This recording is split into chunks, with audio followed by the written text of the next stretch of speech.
The movie theater is one of, if not the, most popular place for people to be entertained in this country. Most people remember the first movie they saw at a theater. Your first date as a teen was probably at the movies. On these screens, people of all ages get to witness remarkable tales that provoke some of their greatest aspirations. A truly powerful build. Cineworld reported a loss of $1.6 billion in the first half of 2020, as revenue slumped by 67%. It holds multiple screens of dreams, creating memories daily. However, when the dream machine is not running, the theater sits as a great, big, empty, cold room without a light. Warning that cinema may not survive the impact of the pandemic. A room without characterization. The screen that often fills the auditorium with majesty and excitement during operating hours is a blank, empty wall, a canvas, waiting for the art. But fear not, Dreamweavers. The cold, empty room will be anew for your next cinematic adventure. Welcome back, my friends, to the show that never ends. We're so glad you could attend. Come inside, come inside.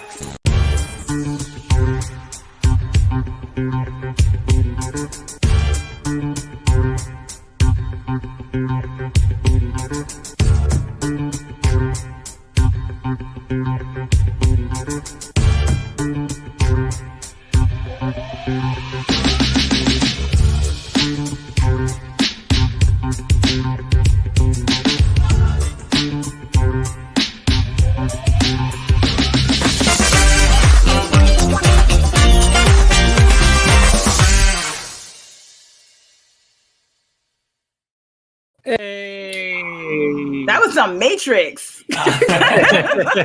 glitching the reality. Yeah, sorry about the extended opening, guys. I just wanted to grasp everybody's attention back and remind you that we've been telling you this stuff for months, and it seems to be more real and realer with each passing week. That your movies are going to be home. You're going to be watching movies at home from now on. Anyway, theater? What's that? What is this theater you think you speak of? Back in the olden time, we used to go into our own separate room with other people and watch the movie on a big screen. I mean, I was there twice last week, but I know it's been different for you guys. Oh my gosh! All right, so long time no see. As always, Happy New Year! I am CP. I'm Ian Fuego from the Horror Show and Fuegotainment. And I'm Lindsey of My 2 Cents and Nonsense. I'm so happy to be here. And I'm Chauncey K. Robinson, a Twisted CKR. Yes, awesome. All right, so there's, I don't know, like so much to catch up on. I guess we'll start with the thing that we never really got together for, which is Wonder Woman 84. We never actually spoke about that as a unit. So, thoughts? Chauncey, go ahead. Defend DC. It could have been better.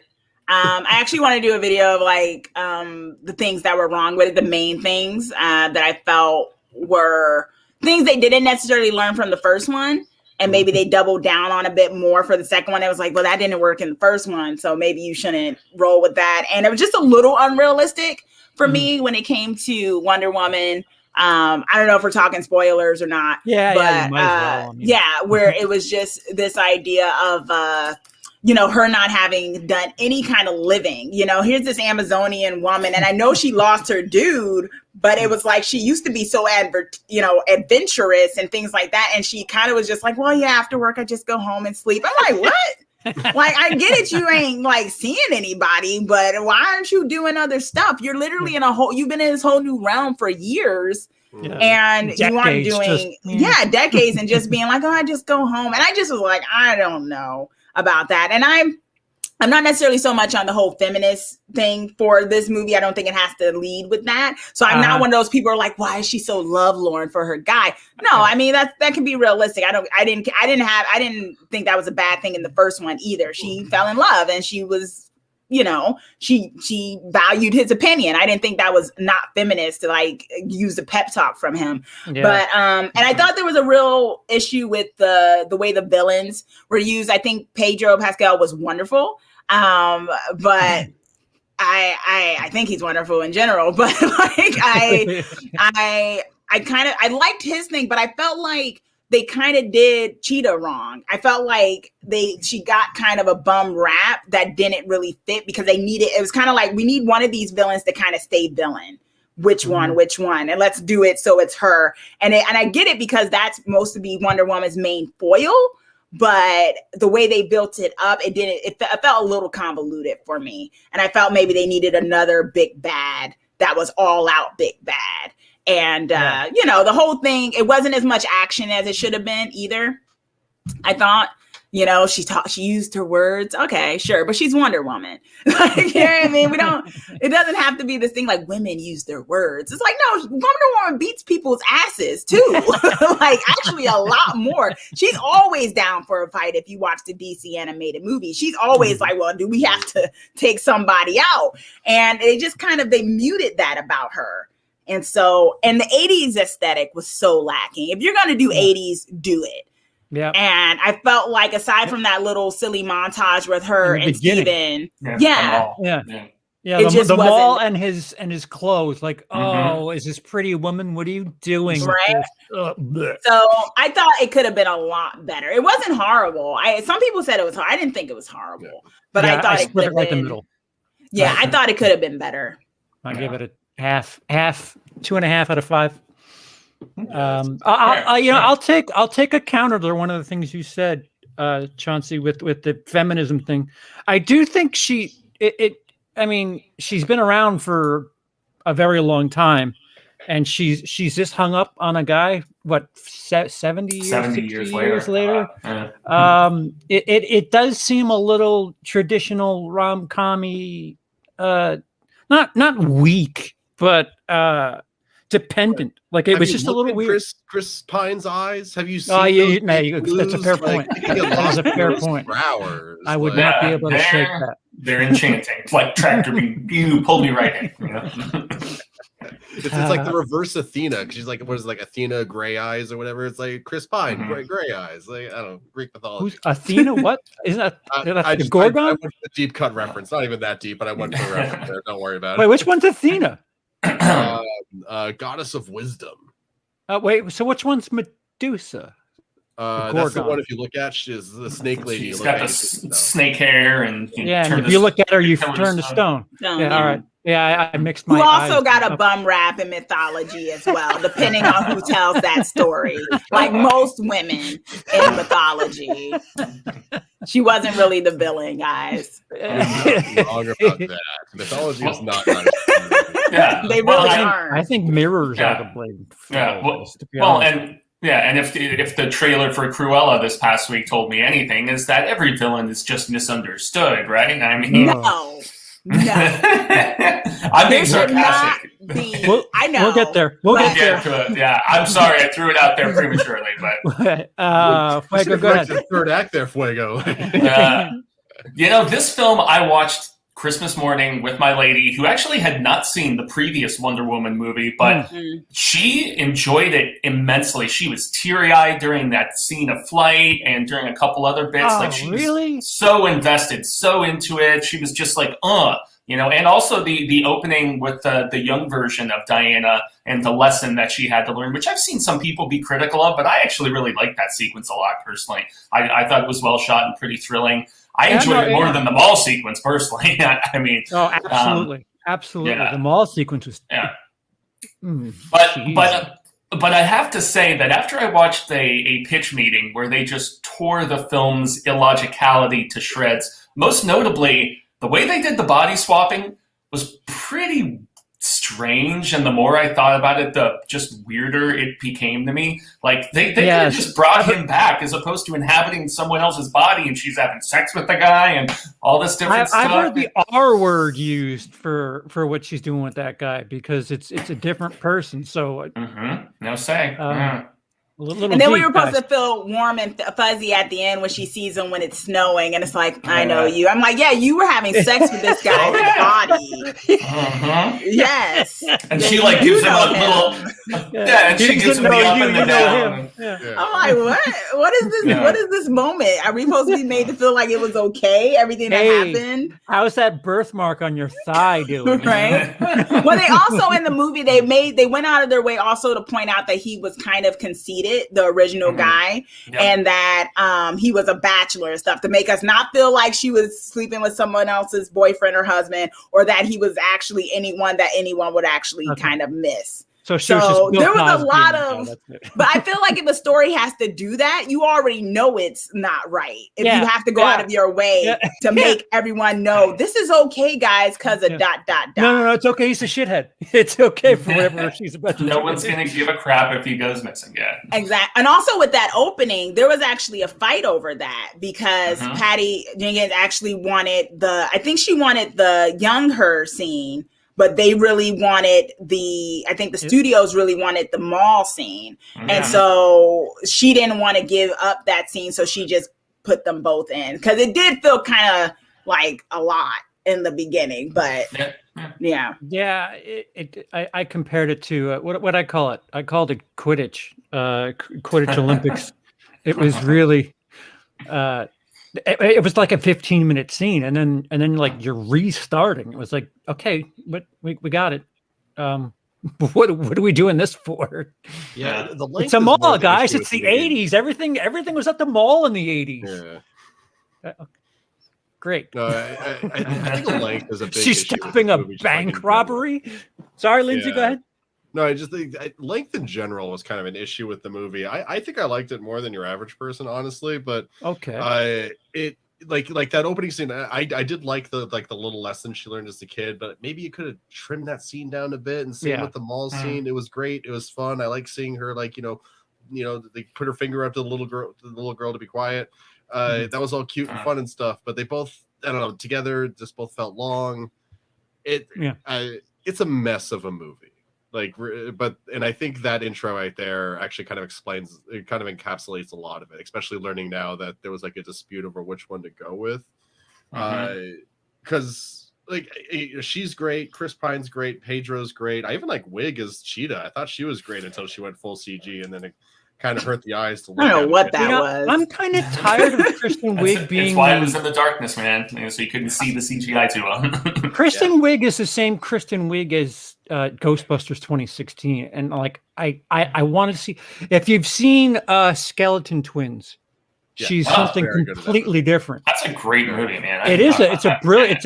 Listen, dark. It's dark. If you're depressed, stay away from that movie. But it just seems like when she's trying to do something for the masses, she always leans on that, kind of adorkableness. Yeah, dorky character. Right. Yeah, I was just watching The Martian the other day, and I forgot that she was in it, and she's playing that same kind of character. Yeah. It's just it's a go-to.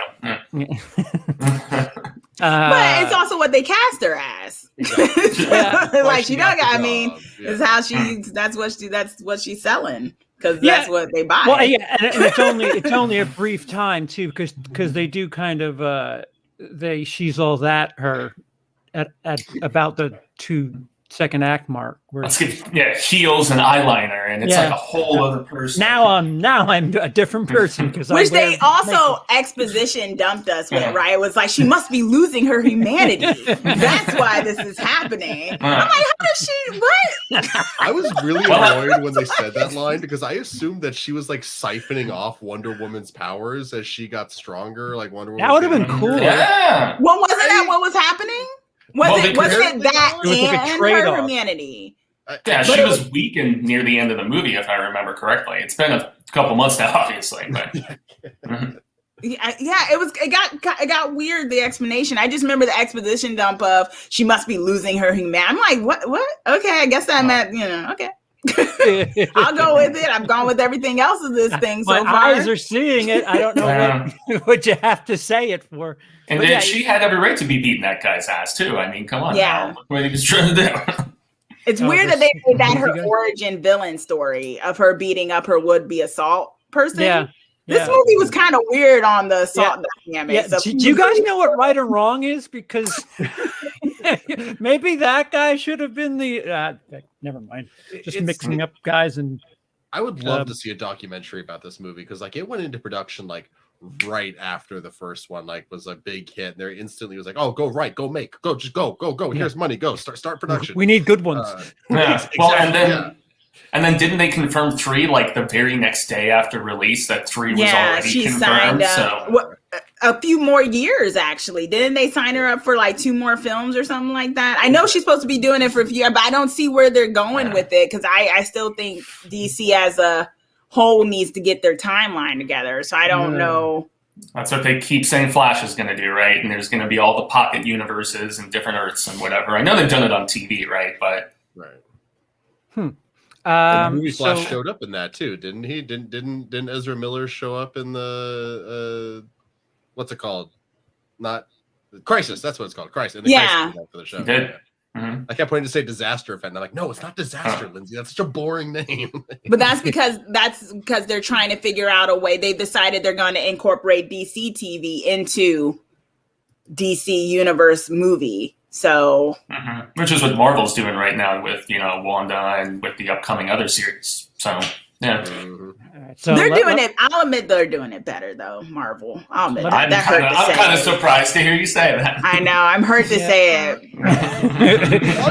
Is so good. Like, all right. Let me pad the calendar here. I'm kind of glad that we weren't on the air, but now I'm going to talk about it anyway, so whatever. Hey, politics and entertainment go hand in hand. Have any of you seen...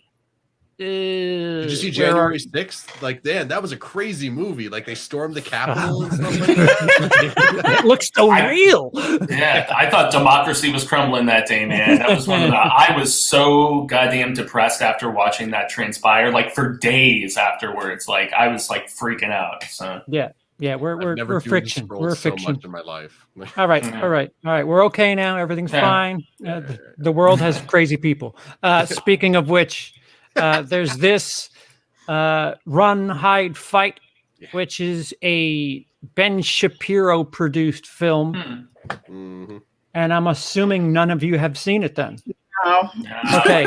It is essentially you have seen it, Lindsay? No, but I have a feeling I should by next week because, of course, no one saw it. So I know I did. Saved me 2 hours of my life. Yeah. Okay. A lot of people are offended. It has a very low Rotten Tomatoes score. Of course. Because of Ben Shapiro. I'm here to tell. Listen, this is as red as I'm going to get. It's just a movie.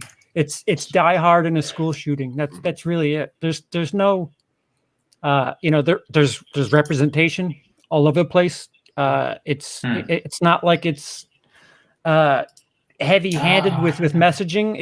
It's just a distasteful action movie, if anything, because of the atmosphere. There's literal beats from Die Hard where she's literally in the air ducts, and you're like, what the fuck? You guys you're not even trying to hide this, are you? But I don't think the film is offensive. People could be offended due to the school shooting thing, but because Ben Shapiro made it, has nothing to do with the product itself. I'm sorry if that's the case. Then we better start shitting on Woody Allen movies. We better start shitting on. I do. I just feel like Hollywood seems to pick and choose what they're pretentious and what's good and not. And which is crazy with the Woody Allen thing, because I watched that first episode last night and I was just so conflicted, just like with Whedon, like we talked about at another point, weeks or whatever it was ago, where it's like, I love so much of the person's creativity, but then when you see what kind of person they actually are, it just puts things into a different perspective. And I feel shitty watching Seven and American Beauty, but I still enjoy those movies. It doesn't change the fact that I don't think I could watch American Beauty. That might be, even though he doesn't go through with it in the movie, that might be like a little too real. Him and like an underage person. I don't know. It's not his flavor, to be fair, but I mean that doesn't. Wrong. That he's done. Wrong team. So sticking with the politics, Ms. Cardoon from. Wait, who is this? I don't remember. Who is this? Am I supposed to? She was the girl in Deadpool that was torturing him early on with a lollipop or something. That's about all I remember. That's about all I remember. Yeah. Okay. Well, she's still around. So she skipped over to the production company that made Run, Hide, Fight. Apparently on Twitter, she's a bit of a anti-masker, amongst other things. Racist, transphobic. That was the big one. That was one of the earlier ones, and then comparing Republicans to Jewish people in terms of the Holocaust and persecution. That was the thing that was kind of the stopping point for that with her. Yeah, I think John Favreau's Jewish. Like, that's your boss. What did you think was going to happen? I think she knew what was going to happen, personally. I think she was completely cognizant of what was going to happen, and she just was trying to see how far she could push it, because she knew what the end result was ultimately going to be. So, if I could be cruel for a second, she looks like somebody who's post-op anyway. So I don't know what the fuck she's on about when it comes to transgender people. So she used to be a woman wrestler, right? Wasn't that her thing? Yeah, she used to do wrestling. Yeah. She was an actual fighter, but as I was reading a THR or Deadline article or something this past week, she comes from an extremely rich family of casino owners in Las Vegas, actually. So nice.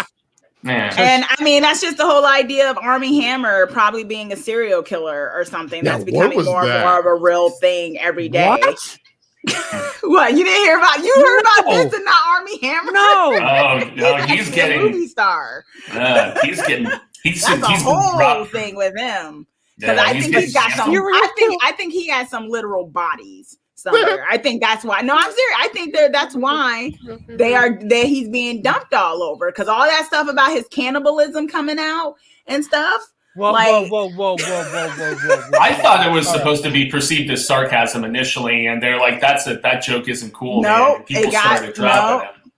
Rewind, pretend that everybody else is me, and fill me in on this. What the hell happened? Armie Hammer, at first it started off where, I think everyone has already, Armie Hammer, I was using him as an example because he comes from a very rich family, right? He's from some oil tycoons and stuff. And then he decided he wanted to act, and he could because he's rich. And so, to kill time, basically. It's a lot of Hollywood, though, as far as especially the second and third generation. Oh, my dad was a famous, costume designer or screenwriter or whatever, so. Exactly. You think they're up and comers, and then you look at their background and you realize, 2 degrees of separation from them and the owner of the studio or something. And inside track. Exactly. And I think what we knew when he was married to his wife is that he admitted a few years back when he was first starting coming out that he was into BDSM, and that he was into like the whole thing of bondage and things like that. And people were like, hey, live and let live, nothing wrong with that. Should have done 50 Shades then. What the hell? No, exactly. And that wasn't a big deal. It was kind of like him being risky and edgy and kind of progressive, blah, blah, blah. But then fast forward to now, he had divorced his wife. Them and his wife divorced like a year or two back. And basically some DMs came out where some women were coming forward saying that he basically, coerced them in the wrong kind of way when it came to so-called BDSM play or role playing. And it was like sexual assault. It was also cannibalism. Some messages were exposed where it's like he likes to bite people and likes to chew on things and stuff like that, which also connects back to that weird video of his kid sucking his toe. And people are like, what is going on? with this whole situation. And so there was a funny an interesting article that talked about, and it was like before all this broke out, where someone was like, Armie Hammer would be the perfect candidate for the next serial killer. And then what you had when all of this was coming out, he started dropping out of movies. His agents dropped him, and his publicist dropped him. And people are like, okay, if this is just about the whole thing of you being exposed for wanting to chew on ladies, why is it just that? And then people started speculating that it has to be deeper than simply you have a chewing fetish or something, or you like to drink blood, which is what was also exposed. So people are saying drinking blood. Oh. To be fair, I've dated some ridiculously kinky women that are in this vampirism. Man, I mean, there's a line you can't cross. Yeah, safe words are made for a reason. Banana. You gotta tap out. You can't exactly. And women were coming forward saying that they didn't that they were coerced. I don't think it was anyone underage, but more so that like the thing they felt like was going on was like assault and stuff like that. Kind of like what came out about Marilyn Manson, right? So, just not being kind of a power dynamic with him. And at first I thought it was just a thing they were making up, because I thought someone came out and said it was made up. But then Armie basically started giving out saying, press releases saying, this is messing with me and my kids. I got to go out, he started dropping from, I'm like, what is this? And then it starts building up that there's some truth to this. And people are like, this guy probably got some real body somewhere. Cause why are they dropping him? What about cannibalism now? Well, he likes drinking blood and like chewing on body parts and stuff. Oh. Yeah, I didn't go down the rabbit hole. That's like cannibalism sushi, no? That's not exactly. What is cannibalism sushi? I don't even know. It's when it's still alive. Would you like a human roll, sir? So there's that. Yeah. And he was going into people's DMs, as someone else is saying in the chat. So yeah, just things that were just Wait, what? He was going what got exposed were DMs of these conversations of him calling girls kitten, and I can't wait to do that thing, and you really turned me on when you were screaming no, and blah blah blah. It just don't look good right now. And then he kind of was seeming like he was having a breakdown on his secret Instagram. Because he had a secret Instagram. Yeah, and that only him and his friends knew about. And I guess they got exposed because they saw pictures of him basically on a bender, and his hair is all crazy, and he's doing weed's not bad, but it was like probably something else he was also doing. And he was just acting crazy, taking pictures of the behind of the woman he had in the bedroom and all types of stuff. He was having a breakdown. So was he crawling on the floor eating a cheeseburger like Hasselhoff, just like out of his mind? Not even that. It was just, it was crazy. These people get so used to being in front of cameras, you think they would realize that thing records. Like, maybe I shouldn't fucking lose my shit. Now I'm wondering, I always really liked him in what was it? The phone network. Call movie. Sorry to bother you. Because he's like the cracked out like CEO at the end. Oh, yeah, that was it almost like he's playing a caricature of himself in a way, of the very extreme kind of weirdo guy, but who also is like, but because I think he's kind of bland in all his other stuff because he fits a certain type. Yeah. I liked him in Man from U.N.C.L.E. with Henry Cavill. I actually liked that movie. Guy Ritchie. A lot of people hated on it, but I like Lone Ranger. You did. Lone Ranger, get off this show, right? Oh man, between him and Johnny Depp being in that together, dude, like I can imagine the stories. Yeah, well, listen, I'm just talking about those two going out to party together. My God, I would be scared to be any person in that club with them. Well, Johnny Depp apparently, they wanted to make that a series or something. Yeah, franchise. Yeah. Didn't Gore Verbinski direct it too? Yes, Gore Verbinski's pretty solid too. He's a hell of a director, man. Yeah. Great director. I was gonna say about the Gina situation though. Oh, sorry. Right. Oh, that's what we started. I mean, I was just connected. I was gonna say about the Gina situation. It kind of goes to the thing of like, people started comparing this to being blacklisted in Hollywood for being right wing or something like that. Like if you're saying like the whole thing of Ben Shapiro and then also Gina. They have their own production company now. Well, yeah, but I'm talking about in the sense of being ostracized, right? Like you put something out and then it gets like everyone on Rotten Tomatoes is already giving it like almost a 10% or something. Or with Gina, her having her opinion about stuff. And then people were saying that what's happening to right-wing people is like the blacklist of the McCarthyism. And it's not. It's not the same thing. Kathy Griffin did a thing with Trump's head, and she literally could not work for at least a full year. Like she couldn't take like underpaying gigs. Yeah. So I would assume she's left wing, considering she was trying to. But hurts the narrative that Republicans are getting canceled. So they exactly. And the thing is, Hollywood is conservative. The people at the top are kind of very conservative. They're very risk adverse. You know, it's like some of the actors and stuff can be progressive and cool ideas, but only in so much as it makes certain things. Like there's a whole thing. I mean, we've talked about it before about censorship in other countries and stuff and how they'll adhere to that if it makes them a buck. And that could be very conservative. So I think the thing with Gina is there's this narrative that she's being prosecuted for her thoughts because she's not some type of progressive left actress. But in reality, she's saying she had said some very hateful stuff. And the thing is, there's a difference between having an opinion being fiscally conservative, like which is what a regular Republican is, and straight up being like certain people just shouldn't exist. And I'm classic. Like Republicans are like Jews when they were being put in the Holocaust. That's not the same. So there's not, you know. And I know some people are saying, "Oh, she's an independent woman. They don't like it that she has her own thing." But in reality, it's also the same thing. Almost happened to Shuri of Black Panther, right? When she said that stuff about the vaccine and stuff, she had to delete her Twitter account. They do it on both ends. The thing is, you cannot be too controversial in Disney World. I think the thing is, if you're a public figure and you're getting paid by the mouse at the very least, you got to watch your mouth. Exactly. There's just certain things you can't say. Yeah, because you're a representative. Yeah. Sorry, I was just going to say because you're a representative of that company and their values, and so being in the public eye, you kind of have to play ball if you don't necessarily agree. I know Chris Pratt is a notoriously private conservative, for instance, and he doesn't go blabbing his ideas. Krasinski's the same way too. So, the only thing is right now is we know what everybody's thinking because of Twitter and social media and shit.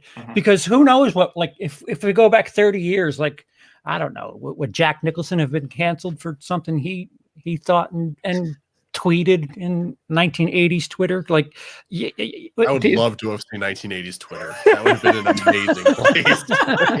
The amount of cocaine. I was just thinking that people just up all night. So much snow. Like when Roseanne got canceled, right? And she was like, I don't think there was coke or anything involved, but she said she was hopped up all night on this stupid stuff. Right. The sleeping pill that makes your brain go bye-bye. I kind of do think that was a little bad about Roseanne. Sorry. Go ahead. Oh, no, I just for fun, I Googled if Bob Iger voted for Trump, and I couldn't find confirmation or not. But he was an advisor for Donald Trump until 2017. So, yes. Wow. Even Disney can be super conservative, guys. They are. Hollywood is conservative. Like, the top people, they give their money to both. Absolutely. Like, whoever wins, just remember us. You had it at one point where the CIA or whatever were helping with scripts. They still do. Yeah. Any movie like Top Gun, they had to get they had to have somebody on set to be like, no, you can't. We don't do it that way. You have to do it like this. The same thing with Captain Phillips. All the Transformers movies. Are you serious? Yeah. In order to get all that military hardware. Yeah.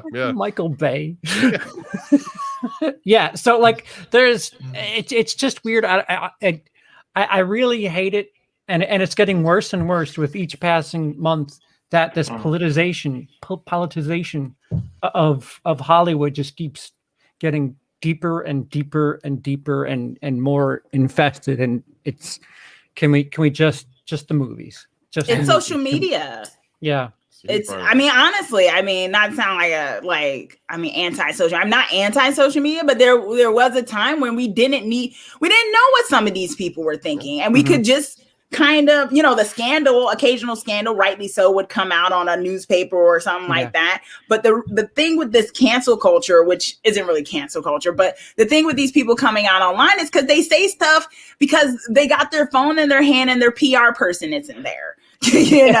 And back in the day, people had, you couldn't hear something that someone would publicly say unless they were on an interview on TV or on an arranged a magazine interview or something. And now these people got their thoughts, and it's kind of like, seeing the reality of it. I mean, you can see that as a good thing or a bad thing, that maybe these celebrities and such shouldn't be worshipped, that they're humans and some of them are shitty, and a lot of them are shitty. Yeah. But I do think it does come to the question of what some of us were talking about, of when we find out about these people, can you separate their art and such? I think with actors is a little different. If someone's really crappy, replace them. I mean, that's just real talk. But I mean, even with the creators like Joss Whedon and stuff, although I counter that a little bit to say that with some of these people, when you look back on some of their work, you actually see some of the negative stuff coming through and how they write characters.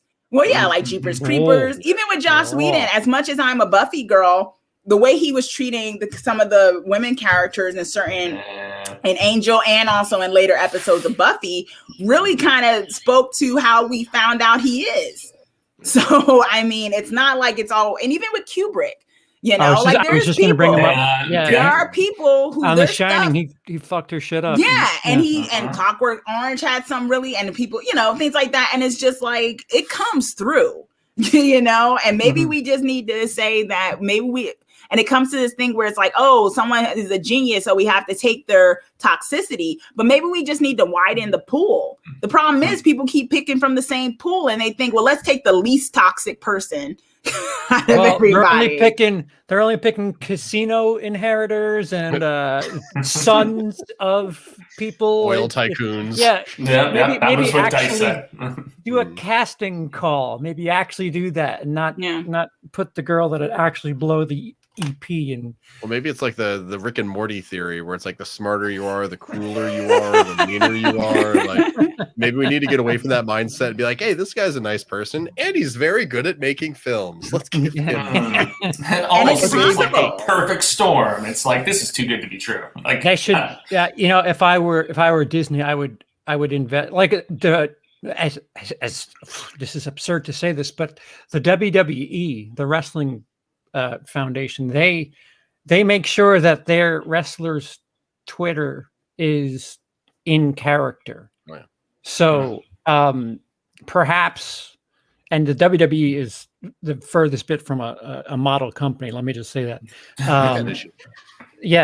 Perhaps that's a good idea. Like, where it's if you're under contract with us and you're doing a steady gig, you're gonna be in character as far as the world is concerned. If you want to do stuff in your private life, that's one thing. But if eyes are going to see it that can affect the product that we're both working on together, maybe not do that. I don't know. I'm not a millionaire. I'd love to be in the position to get fired from a show. So maybe. Can you imagine how much money Gina Carano, just for a second here, like, I don't want to be too mean on her, just because she's a human being. She's fine. She just took a step to the right, and now she's over on the Daily Wire. She's fine. She's fine. Like, imagine how much money she just flushed away though with those tweets. Like, all the money she could have made on Mandalorian seasons 3 through whatever, the Rogue Squadron show that Patty Jenkins is about to do. Like that's so much money that she just gave up for all this. But she stayed true to herself, right? So she didn't care about winning. She was getting my about job to own the libs, right? She was getting about sorry. Oh no, I was just going to say, and then the speculation has been, do they recast that character? Do they just write it out entirely? Which I think would be the wiser move, to just write out the character. They have so much of an awesome female presence on that show that I don't think her character is ultimately necessary. At least not anymore. So They could just Poochie her. Just be like, oh, I must go back to my home planet. What I heard is that she was getting about 20 to 50,000 an episode initially. And so, yeah, and then they were supposed to do a spinoff with her, right? And like, I mean, she fumbled the bag. I don't know I don't feel sorry for someone who really couldn't keep it to themselves that they're transphobic. It's like, you just had to tweet that. And it's just like, keep it to yourself. I mean, it's like, it got I don't really need to weird know that. Last year, it got really weird with the I'm sorry, if you're a public figure and if fucking say it, sir. Say it. Make your peace. If we learn something on January 6th, it's that things that people say in public go in people's ears. Exactly. And they actually believe it. Yeah. And some people get moved by some of this stuff. And who knows how many people got sick, died because their favorite actor or person on TV said that masks are bullshit and the disease is fake. And now it's the other way around. Now it's funny. Now they can't get the whatever the vaccine out fast enough. That's the new thing. Oh, they're holding the vaccines back for what? I thought nobody's sick. It switches depending on the narrative. Yeah. And that's the issue, you know. And I don't, it's not me thinking that businesses, these companies have some type of moral compass, you know. It's not about that. They go with where's the money. She got away with it initially. And we just knew her as a right winger, you know, and that was fine. But she kept doing it. She kept pushing it until suddenly she had petitions, you know. And what was making more news than Mandalorian? The petitions to get her off the show. Disney don't like that kind of stuff. Yeah, they don't like that kind of controversy, period. It's a good point by Pete. Pete does bring up there is the counter that Pedro Pascal, he had a very similar thing where it was a Confederate flag lost, Nazi flag lost, and then the Make America Great Again hat, and then it says lost. And he posted that image on Twitter, which similar. Very accurate. Well, you're comparing Trump voters to Nazis and but is that not true? Let's talk real here, because this is some weird civility. Let's be polite. Like, you have a majority of a follower to this guy who is completely okay with people in cages, saying the N-word a lot, beating cops to death, even though they claim Blue Lives Matter, all types of stuff. And we all know that's what Pedro was referring to, versus someone else claiming that other people just don't need to exist. Like, there's a difference. And this whole both sidesism, it's false equivalencies. It's not the same. It's like, you literally had that stuff that went down in, was it Virginia? Where was it? North Carolina? Charleston? And it was like, you had these, I watched 2 documentaries on that. The majority of the people behind those protests were saying they were MAGA and they were from far-right neo-Nazi groups. Yeah. No, I don't disagree, but it is playing to, he also asks how she's transphobic. I know there's a number of tweets, right?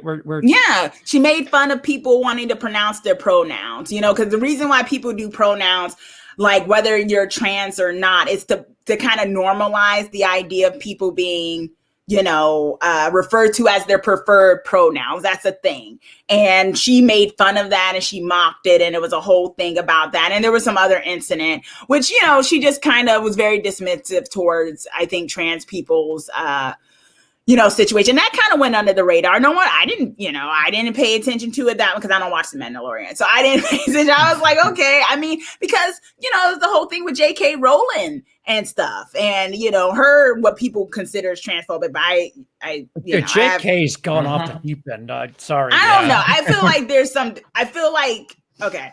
No. Let's stay on topic. We can cover J.K. another time. Exactly. Yeah. I do think the way they're going at JK is not totally valid, to be honest, with some of her argument. But what Gina was doing was really just straight up, like, I'm straight up, you know, y'all don't. And then you have Pedro Pascal, who I think the difference is is trans.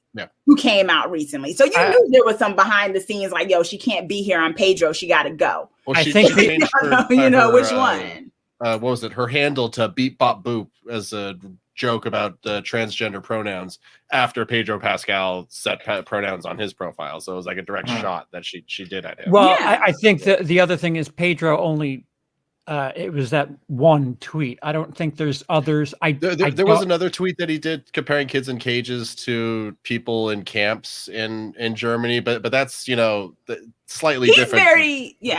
He's very obvious about his politics. He is. But the thing is, this is also the real talk. She's on the losing team, right? Yes. Her dude lost. That's where we at.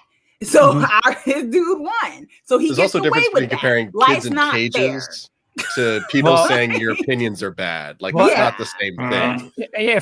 Free speech is an incredible thing. I think January 6th fucked some shit up. I really do, because it went well past free speech. And it's like you were talking about before, Chauncey. Blue Lives Matter. You killed a police officer with the American flag. I don't know how much irony you need there, but actually, funny story about that. I don't know if the actual not funny at all. Actually, it originally was like, oh, he got beaten with a fire extinguisher by protesters, and that's what killed him. But then like a thing came out that said they showed video of a dude just fucking pouncing on him. I think that was a different thing. But the cop who died, Sicknick, originally it was thought because of the fire extinguisher, but then there was a report that said he didn't die of blunt force trauma. So now suddenly a bunch of talking heads on the right are saying like, oh, see, it wasn't protesters that killed him. Never once offering up an alternative for what killed him. Yeah, exactly. He died during the protest while he was swarmed by protesters. He went to work and died. He didn't get to go home. Sorry. If you want to split hairs over the method, go for it. I think we just need to get out of the thing of, yes, businesses, of course, and things like that don't have moral compasses. But I think the public opinion, I think there does need to be a deciphering thing of there's a difference between I have an opinion about this versus I don't think trans people should exist or screw their struggle. That's a whole different kind of level of hate, if you ask me. And especially with Pedro, you have a coworker whose sister is trans. Yeah. Like, how is that okay? And then you have the situation of, I thought the last straw, it was like, do you know, like Lindsey said, does she know who she works for with that Insta story comparing Republicans to Jews being put in? I'm like, what? Yeah. But the rumor was that she got let go like months before or something like that. So she kind of knew. They were looking for a reasoning. Yeah. Since the previous incident, like 2-something months ago, like right around the holidays when the second season was wrapping up, that's where they were trying to get rid of her ass for a while. And I'm sure she knew that. And like I said, that's why she really just kind of ambiguous too, where it's like, oh, wait a minute. She's kind of saying goodbye, sort of. They could just leave her. They could just leave her character alone, and that's kind of it. She was a ranger, right? So she was going to be on that Rangers of the New Republic show. So that was going to be her thing. That's the Patty Jenkins one? Am I getting mixed up? Is Rangers the Patty Jenkins one, or am I thinking of a different one? Rogue Squadron is the Patty Jenkins movie that is being made. So she's doing that before Wonder Woman 3. So I understand. Okay. Yeah. And I'm stoked for that movie, by the way. Yeah, me too. Yeah. Okay. So I have a new channel. That's called We the Purple. That stuff like this. We got to stop talking politics because the chat's getting fired up. The main point is people just got to shut up. Like if you're working in Hollywood, do your job. Yeah, just do your job, man. You're paid to sell tickets for fuck's sake. And by the way, Pete, $5. Thank you. Kids in cages Pedro uses a picture of a food line in Pakistan, so not only he did the same thing, he used it for false information. Well, if it is that, if that's true, and like it was like just some random picture that wasn't what he was claiming, that's he should have researched it better, or he lied, and whichever the scenario is, that's not great. But there's still the issue of like, saying that there's things that we choose about ourselves, and there's things that we don't choose about ourselves. We choose to hate people for things. We choose to dislike people for things. We choose to not view certain groups as being worthwhile as things. We don't choose to be gay. We don't choose to, be born in a country that's war torn and stuff like that. We don't choose to be trans. Someone getting hated for something they're choosing versus something that was outside their control are two different things, and that's what the difference between Pedro and Gina here is. At least for me. Like, if I'm wrong, I'm wrong, but that's how I feel it. So Pete has a point. Again, thank you.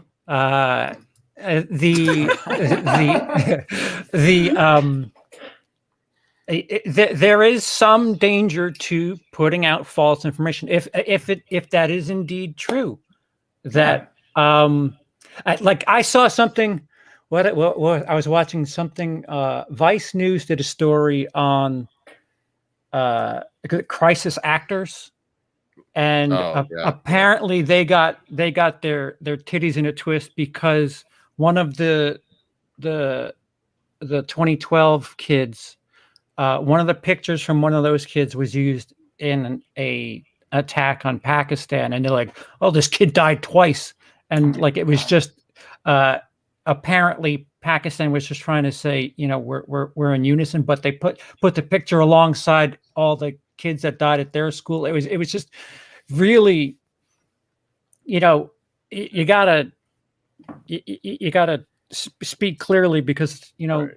Sometimes pictures just if you're making a public statement, just do the research first. Yeah. Don't just throw out don't just Google a thing and then throw out the first picture that came up on the Google image search. Well, and that's the problem. Pedro did if he did. And that's the issue is the inclination for people to speak and then think afterwards all too often. Exactly. And that's what causes so much shit. So yes. Agreed. And especially on social media too. Sorry, I got shots. I've made that mistake too. That's. I've never done it. No, I'm kidding. You never. I'm sure well, you're I've perfect, Chauncey. We wouldn't accuse you of it. Jacob, the difference here is that they do the right thing. Yeah. That stuff, those are story first. Yeah. And everything political is subverted into the story. It's it's subtext. Most definitely they live. Yeah. I mean, do the right things a little more in your face about it, I would say. But I mean, rightfully so with the subject matter, in my opinion. Right. That's one that needed to get in your face. Yeah. All right. So listen, if we ever want to if you guys want to have a discussion about shit like this, We the Purple, we'll move it there. But this is movie shit. I do like that name for the record. We the Purple. So what are we up to? Justice League, Zack Snyder's Justice League is coming. It is. Oh wait, do you guys want to talk about? Do you guys want to talk about that Marvel show that I have no understanding of whatsoever? Yeah, Captain and Winter Falcon. Let's do it. Yeah. yeah. We've got the Loki show coming and various other things. I'm excited for Loki. I think that's going to be fun. How many episodes deep am I that I'm just off the grid? 6, 5, 7. Holy shit! Yeah. Okay. WandaVision been on for 7. There's only 2 left. Well, go on. It is quite good. I am liking it, and I don't want it to ever end. And I just want them to keep satirizing shows that I love, and it makes me happy in my happy place. I love it. Yeah.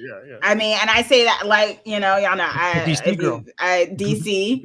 Although I'm very excited for a lot of DC stuff, but I think they're really. I mean, honestly, this show kind of just changed a little bit of the formula that at times Marvel stuff has fallen into. Not all of Marvel stuff is formula like, but I feel like this one really kind of grew with the mystery. I know some people were complaining about it being a weekly show as opposed to getting all at one. I love the fact that we got it as a weekly show because I know that was a big thing where the showrunner kind of had to defend the fact that it was a weekly show in an interview. And I was like, and I really just enjoy this show. And I've never even read the Scarlet Witch comics before, but this really got me wanting to read the Scarlet Witch comics, the Vision comics. I actually signed up for Marvel Unlimited to get. I had DC already for the comics, but now I've signed up for Marvel Unlimited to start catching up with all the other stuff that's coming up for Phase 4. Because I really actually am intrigued on where they're going to take Phase 4 with so many other characters that they haven't really used before. So I love it. I do a weekly live stream on it, so I'm always dealing with a lot of theories with me and my brother on there. So loving it. Is the most active YouTuber out of the four of us right now. I just want that to be known. Yeah. Wait, hold on real quick. Sean asks if we've seen New Wrong Turn. I know. €2, so fancy. Okay. Fuego has done a review on the horror show. Am I incorrect in that assumption? Yes, indeed. Yep. It hits home release this week. I think tomorrow it's going to be like at your Redbox or something, or VOD and whatnot. But I don't like that series too much personally. Not too much of a stretch. Yeah, I mean, I think I thought I saw the second one, the Joe Lynch one, and so I didn't watch any of the sequels. But we saw that one early, and it does something drastically different than the mutated Hicktaw sort of thing, and it does subvert some expectations and kind of do some things I wasn't expecting. It takes like it starts out as tropey as you can imagine, and I was absolutely I was loathing that movie for the first 30 minutes, and then it veers, and it did some stuff that kind of it did some stuff that surprised me. Yeah, it actually the payoffs were pretty satisfying, to be fair. So really. Yeah. Do they bring back Eliza Dushku from the first one, or is she just like... Sadly not, but the guy who wrote and I believe he also directed, and the guy who created the series, this was his first time returning to the franchise. So he wrote this one. I don't believe he directed it, but it was the original creator actually coming back in a creative capacity instead of just EPing and getting money with all of those directed videos that they did. So fucking 5, 6, 7 movies worth of dog shit. Yeah, I think this is there's still more Children of the Corn though. So man, I'm smitten for that Eliza. That's I've only seen a handful of the Children of the Corn movies, but I have not seen a Children of the Corn movie that I have not loved. Whether it was for the reasons they wanted me to love it, or all of them? They're just so weird, and the kid acting is just they're guilty pleasures of mine. I think I've only seen 2 or 3. Guilty, and is I was the really drunk for one of them. But they have a cheesy charge enough. They do. No. Right? I like the one where they were in the inner city. Yeah, that was the third one. Urban Harvest. Yeah. Wait, how many are there? There's 9. Runaway, I believe, was the 11th one, and the one that 11. Yeah, and the one that was shot during the pandemic in Australia, that's the 12th one, if I'm not mistaken. And that's the one. Yeah. Wow. Well, I think I stopped after the inner city. Yeah, good job. I think that was my last one. You did the right thing. That's what I remember. Thank you again, Sean. Thoughts on Andrew Garfield and Tobey Maguire in Spider-Man 3? Sounds like the most badass Spider-Man ever. Alfred Molina back as the Doc Ock, best villain. Jamie Foxx back as Electro. So much of this is reports that aren't completely confirmed, though. Because, I mean, even Tom Holland keeps skirting the question anytime they ask him. They're like, so are Toby and Andrew there? And he's like, well, he kind of dodges the question, even though they've been spotted on set. So it's like, I don't know. They just really want to surprise us. There's still probably going to be some characters that, like a Luke Skywalker at the end of Mandalorian situation, where maybe they can keep a couple cards up their sleeve that people don't have everything spoiled ahead of time for these movies. Maybe. What's his name? The other Goblin, Franco, Franklin Goblin, just kind of flying out of nowhere at some point and just saves Spider-Man for 3 seconds. Well, and they're saying Defoe is supposed to be back too, so it's just they are going multiverse craziness in this and going pretty ham with just bring it on, right? Everybody, huh? Just. I think I don't like Tom Holland as Spider-Man. Oh, the DC. To me, here we go. Toby, the DC's coming back. No, because Tobey Maguire was my fave. Yeah. Spider-Man. I thought his movies were also the best. I don't know what they were doing Andrew Garfield's one, because why do Gwen and pay MJ dust? I don't know why they decided to focus on that. I think it'll be interesting if they do the multiverse. I feel like they're building it up also in WandaVision. I think that's what we might be seeing. I think they've been hinting at this idea of different dimensions and multiverses and stuff and various properties. But I don't know. I haven't really loved the Tom Holland movies. So, yeah, I mean, it'll be great to see Toby in it. Maybe he'll get a lot of screen time and I'll actually like this one.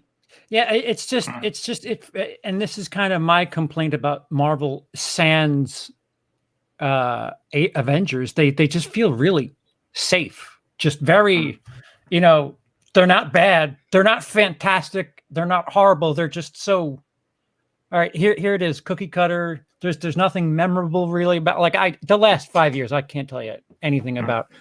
Well, Thor Ragnarok was fun. I'll give that one that. I'm excited for Thor Ragnarok was fun. I think they're gonna botch it though with the next one. I don't know. Taika's coming back, so I have faith. I've loved everything he's done. Everything he's done, I've loved. But they're adhering to Natalie Portman coming back, and I get that she's about to be like Thor or whatever, but she was a big reason why those first two were not that great, if you ask me. So then again, I have issues with sometimes who they cast, because I can't stand the Lois Lane we currently have in DC. So Amy Adams. I just watched her. I think that's such a miscast. Yeah, such a miscast. Yeah. Speaking of that, this was released today. Yes, give me more of that. I don't know about the Jesus crown though. That's the only thing where I'm just kind of scratching my head a little bit. I think people are going to be upset. It's almost like a stand-in for the Saint Maud poster, if you guys have seen that, where she's like floating up like this. I just recently saw that movie. That was damn good. I really liked it. Did you watch it on Epix or did they give you a screen? I watched it on Epix. That's because I saw a thing for it some months ago. I didn't pay attention, and then people kept talking about it. But I guess we can talk about that in a second, Saint Maud. But I haven't got to review it yet. Yeah, I love this with Snyder Cut. I'm loving it. I don't think CP agrees with us about Saint Maud. No, I was still on Saint Maud. Okay. But yeah, with Snyder Cut, I think it's going to be about 4 hours. Get ready, St. Patrick's Day weekend. Honestly, with Joker making such a appearance, I'm kind of wondering what the plot line's going to be in a way. If it's going to be, my question is if this is going to be canon or not. Now, if they change some stuff, is this the canon we pay attention to, or is it going to be the original 2017 version? Like, which one has higher power? Whatever Warner figures out, whatever makes more money and gets more whichever attention. seems more Exactly. profitable. Then again, there's not really a timeline right now, except I guess we'll start again with canon when we have the Flash movie. So I have no idea. I've been thinking about that a lot lately because it's can. Go. Is the Batman in the can? Did they finish No. that? Not yet. I don't think they can. Yeah, they've had the stutter stop thing so many times because of COVID outbreaks. So maybe they'll play it at one point. I mean, I've seen reports that the Joker with Joaquin, that's its own little separate pocket universe, and this new Batman's going to be its own separate little pocket universe. Shazam is its own little kind of thing, and so I don't know why they're doing all of this. I love Shazam. I feel like they're doing it because Justice League didn't do well. The initial 2017, and that was supposed to be the thing that brought stuff together, but it was so panned that they started doing Joaquin Phoenix with the Joker. They're not redoing, but continuing with Suicide Squad with its own thing. They're just, the Batman was him younger and different, and who knows what universe that is, because we still have Ben Affleck in this one. It's strange when it comes to cinema. Warner pre-2008, Warner knew how, well, with the exception of some of those late Schumacher Batman, Catwoman. They were pretty solid, and then once Marvel came along and started this.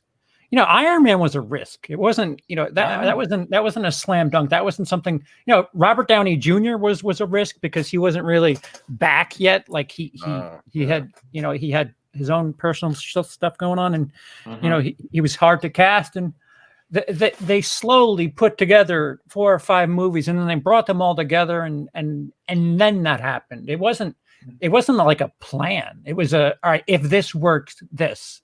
It was the old school way of Hollywood movie making. Let's try to make a buck here and then worry about tomorrow. Now it's Avatar 6.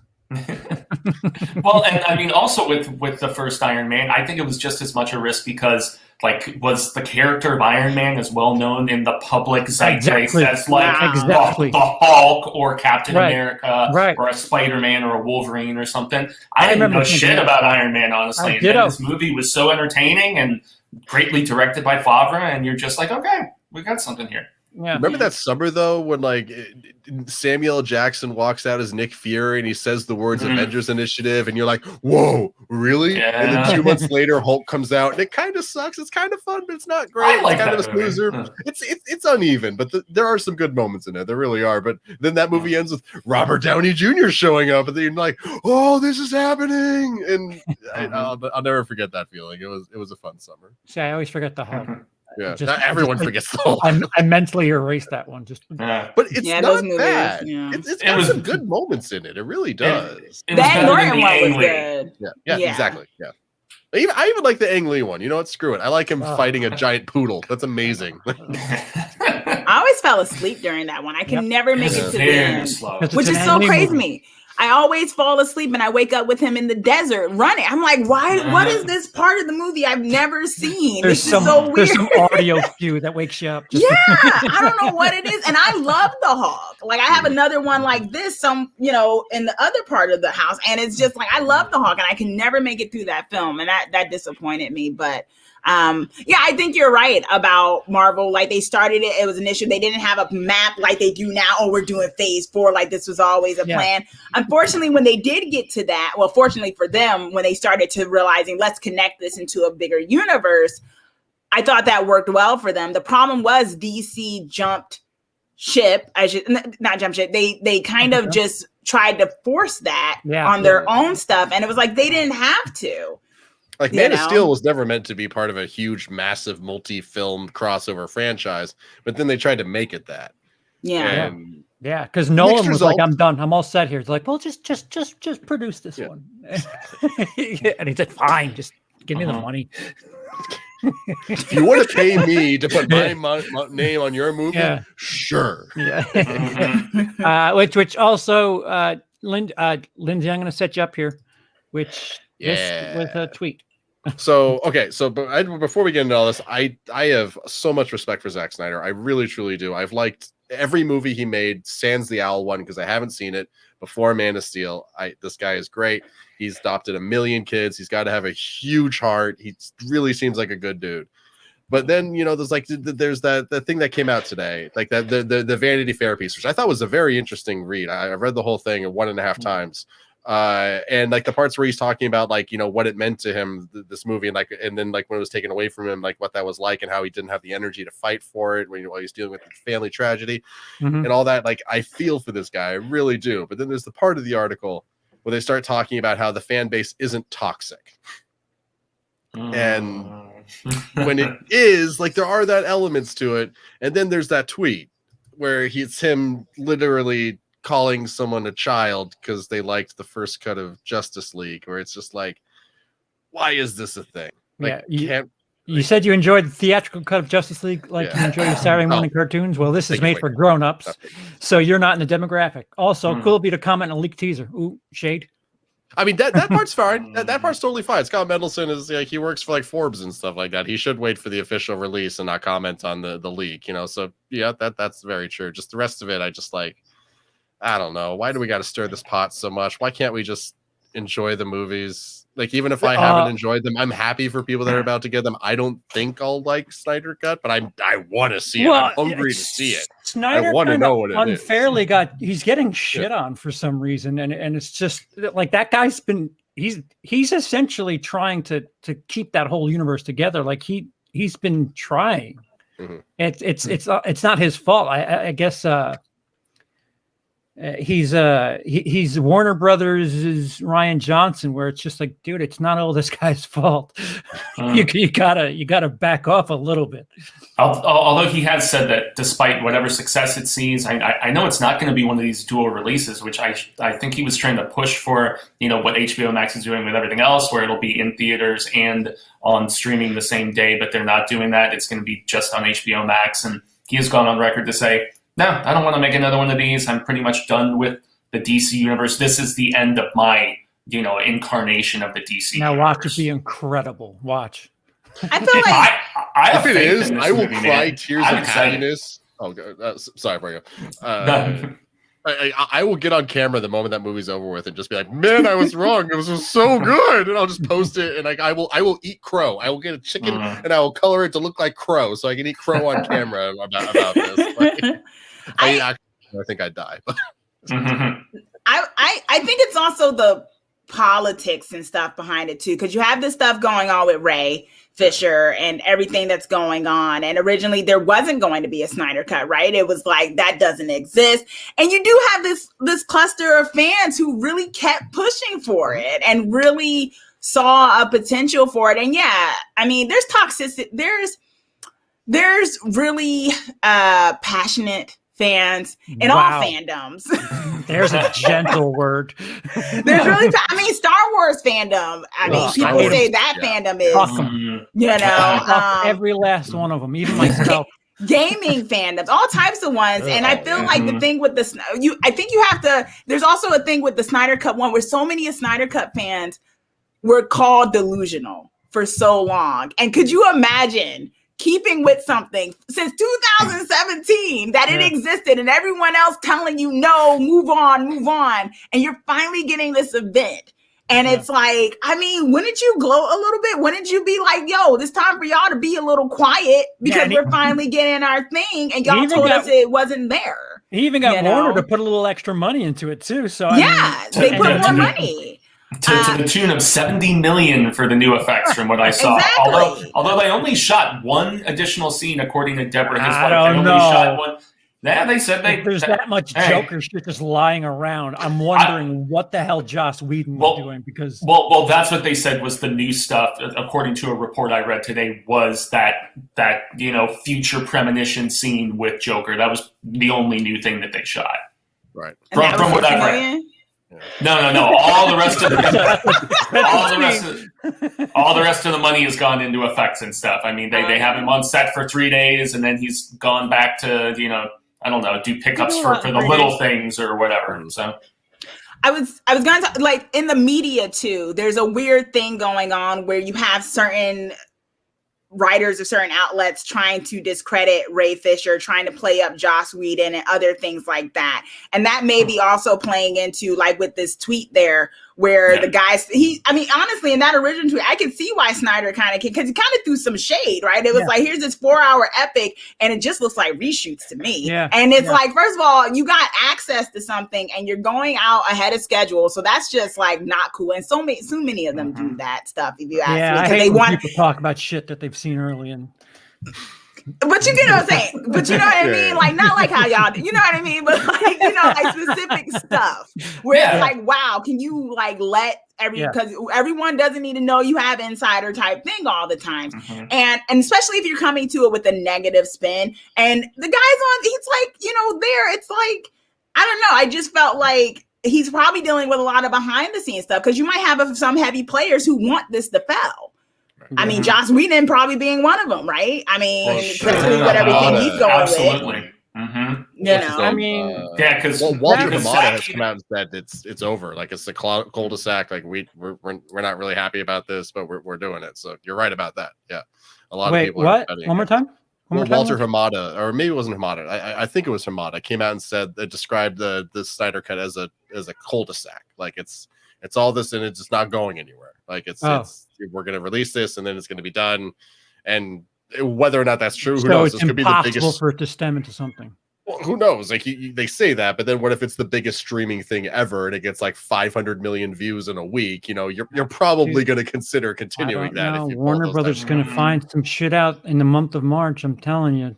Warner Brother has to clean house a little bit. They've got some stuff they need to kind of figure out with who they have in certain positions and stuff like that. As much as I actually like G.F. John stuff a lot. He's good, right? He wrote a lot of comics, right? But that too. Yeah, lots of what Green Lantern specifically. I believe he had that Blackest Night run and some other stuff that was really prolific. So so I don't know. I just feel like I don't know. They got to deal with it, especially what Ray Fisher is dealing with as the lone black guy there. And honestly, if you pay attention to the difference in the trailers, the Whedon cut trailer and the Snyder one, you see Cyborg actually in the Snyder one. And that was one of the things Ray pointed out when he stood up to Whedon and how his storyline was cut so much. And a lot of the big differences with the trailer is that there's actually Cyborg in it. And it just kind of also just reinforces what Ray was saying. And so many people have been calling, and there's been I don't want to call it hit pieces, but there's been pieces from certain journalists and certain things who are clearly in certain pockets, and they have been trying to discredit this guy.